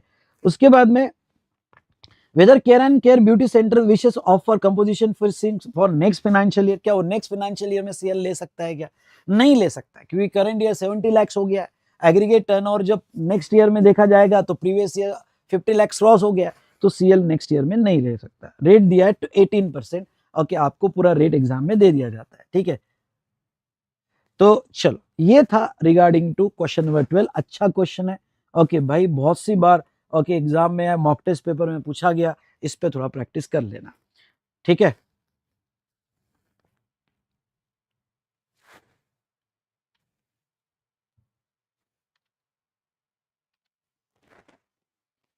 चलो तो अब आ जाओ, अब यहाँ पे कुछ इंपॉर्टेंट डिस्कशन पे। एग्जाम सप्लाई की डेफिनेशन तो हो गई। कंपोजिशन स्कीम, कंपोजिशन स्कीम में हाँ एक बात मैं आपको बता दूं, आपको इंटीमेशन देनी पड़ती है। आपको अगर कंपोजिशन स्कीम लेना है तो आपको डिपार्टमेंट को इंटीमेट करना पड़ता है कि मैं कंपोजिशन स्कीम के लिए ऑप्ट कर रहा हूं। अब इसमें दो पार्ट है। If a person is unregistered person, आप अनरजिस्टर्ड हो, और पर्सन इज ऑलरेडी रजिस्टर्ड। अगर आप अनरजिस्टर्ड हो और पहली बार रजिस्ट्रेशन ले रहे हो, आप फर्स्ट टाइम रजिस्ट्रेशन ले रहे हो, तो आपको सेपरेट इंटीमेशन देने की जरूरत नहीं है। जब आप रजिस्ट्रेशन फॉर्म फिल करते हो, ओके, REG 01, तो उसमें पार्ट बी में आपको पूछा जाता है कि आप सीएल के लिए ऑप्ट कर रहे हो। पार्ट बी में अगर आपको पूछा जा रहा है कि आप सेल के लिए ऑप्ट कर रहे हो तो वही इंटीमेशन मानी जाएगी, सेपरेट इंटीमेशन आपको देने की जरूरत नहीं है। रजिस्ट्रेशन के वक्त ही आप पार्ट बी में अगर वहां ऑप्ट कर रहे हो सेल के लिए तो वो इंटीमेशन मानी जाएगी। लेकिन आप ऑलरेडी रजिस्टर्ड हो, तो वो सिचुएशन में, सभी ने ध्यान से सुनना, वो सिचुएशन में आपको अगर नेक्स्ट ईयर से सीएल लेना है, क्योंकि रजिस्टर्ड थे पर अब नेक्स्ट ईयर से सीएल लेना है क्योंकि aggregate turnover of preceding financial year below threshold, तो फिर आपको सीएमपी 02 में ईयर स्टार्ट होने के पहले सीएमपी 02 में इंटीमेट करना पड़ेगा। उसके बाद में वैलिडिटी ऑफ कंपोजिशन स्कीम कब तक वैलिड रहेगी। अब कुछ ऐसे थ्योरी क्वेश्चन है जो आपने मेरे रिवीजन के बाद पढ़ लेना। कब तक वैलिड रहेगी? जब तक आप सारी कंडीशन फुलफिल करते हो सीएल आपकी वैलिड रहेगी, ठीक है। उसके बाद में क्या आप कंपोजिशन स्कीम से ऑप्ट आउट कर सकते हो क्या? यस, आप ऑप्ट आउट तो कभी भी कर सकते हो। भाई मुझे नहीं कंटिन्यू करना है तो ऑप्ट आउट कर लो, नॉर्मल स्कीम में आ जाओ और वो आप इंटीमेट कर दो कि मैं नॉर्मल स्कीम में आना चाहता हूँ। फायदा ये है कि ऑप्ट आउट अगर आपने कर लिया तो आपको आईटीसी मिल जाता है। आपको स्टेटमेंट देना पड़ता है क्वार्टरली सीएमपी 08 में, क्योंकि पेमेंट क्वार्टरली है जिसकी ड्यू डेट है 18th of month of following the quarter. जैसे अप्रैल में जून का आपको क्वार्टरली स्टेटमेंट देना पड़ेगा और वो 18th ऑफ जुलाई तक देना पड़ेगा। उसके बाद में आपका रिटर्न ईयरली होता है जिसकी ड्यू डेट 30th जून है। ये तीनों पॉइंट अच्छे से पढ़ के जाना। ओके, 30th जून है। एंड नाउ नेक्स्ट यहाँ पे ओके एक एनुअल रिटर्न है 9 में जो 31 दिसंबर तक आपको देना पड़ेगा। तो ये बेटा सारे एस्पेक्ट्स जो है हमने कंपोजिशन स्कीम के यहाँ पे देख लिए। ओके, कंपोजिशन स्कीम के यहाँ पे देख लिए। ओके, ये रिवीजन में जितना पॉसिबल था मैंने आपको यहाँ पे पढ़ा दिया है। आई होप आज का सेशन आपके लिए बहुत अच्छा रहा होगा, आप सब्जेक्ट से कनेक्ट हो गए होंगे। अभी के अभी आज के आज क्वेश्चन सॉल्व कर लो और अपने सारी चीजें क्लियर कर लो, ठीक है। डन डन डन डन, सारे ट्रिकी पॉइंट्स मैंने कंपोजिशन स्कीम में आपके कवर कर लिए हैं। क्लियर? चलो तो दोस्तों जो भी बच्चे यहाँ पे मैं आपको बता दूं, डिस्क्रिप्शन में आप जो मैंने टेलीग्राम पोस्ट लिंक दी है वो टेलीग्राम पोस्ट लिंक ज्वाइन कर लेना। ओके, तो आपको प्लेलिस्ट भी मिल जाएगी। प्लेलिस्ट में मैंने सारे लेक्चर सीक्वेंस में अरेंज किए हैं। कुछ सेशंस ऑलरेडी रिकॉर्डेड जो मेरे लास्ट मंथ के हैं। ओके, तो वो मैंने, क्योंकि हमारा आरआर चालू हो गया था, वो सेशंस भी है और कुछ एक लाइव सेशंस में अभी दे रहा हूँ। कंप्लीट शेड्यूल आपके साथ मैंने शेयर किया है। अब नेक्स्ट सेशन के यहाँ पे मिलेंगे, शेड्यूल के हिसाब से हमारा जो भी नेक्स्ट सेशन होगा हम मिलते हैं। ओके, और अच्छा रिवीजन यहाँ पे करते हैं। अगर आज के रिवीजन से आप सेटिस्फाइड हो तो लाइक जरूर कीजिएगा और आपकी कमेंट्स जरूर देना कि आपका रिवीजन कैसा लगा। Thank you so much, thank you so much बेटा। ओके, बाय बोलो बच्चों। चलो, बाकी क्वेश्चनर वगैरह आपको चार्ट बुक और क्वेश्चनर बाय करना है तो आप हमारे वेबसाइट में बुक सेल के सेक्शन में जाके आपको सब मिल जाएगा, आप बाय कर सकते हो चार्ट बुक और क्वेश्चन, ठीक है। नहीं, सीएल में आईटीसी नहीं मिलता है बेटा।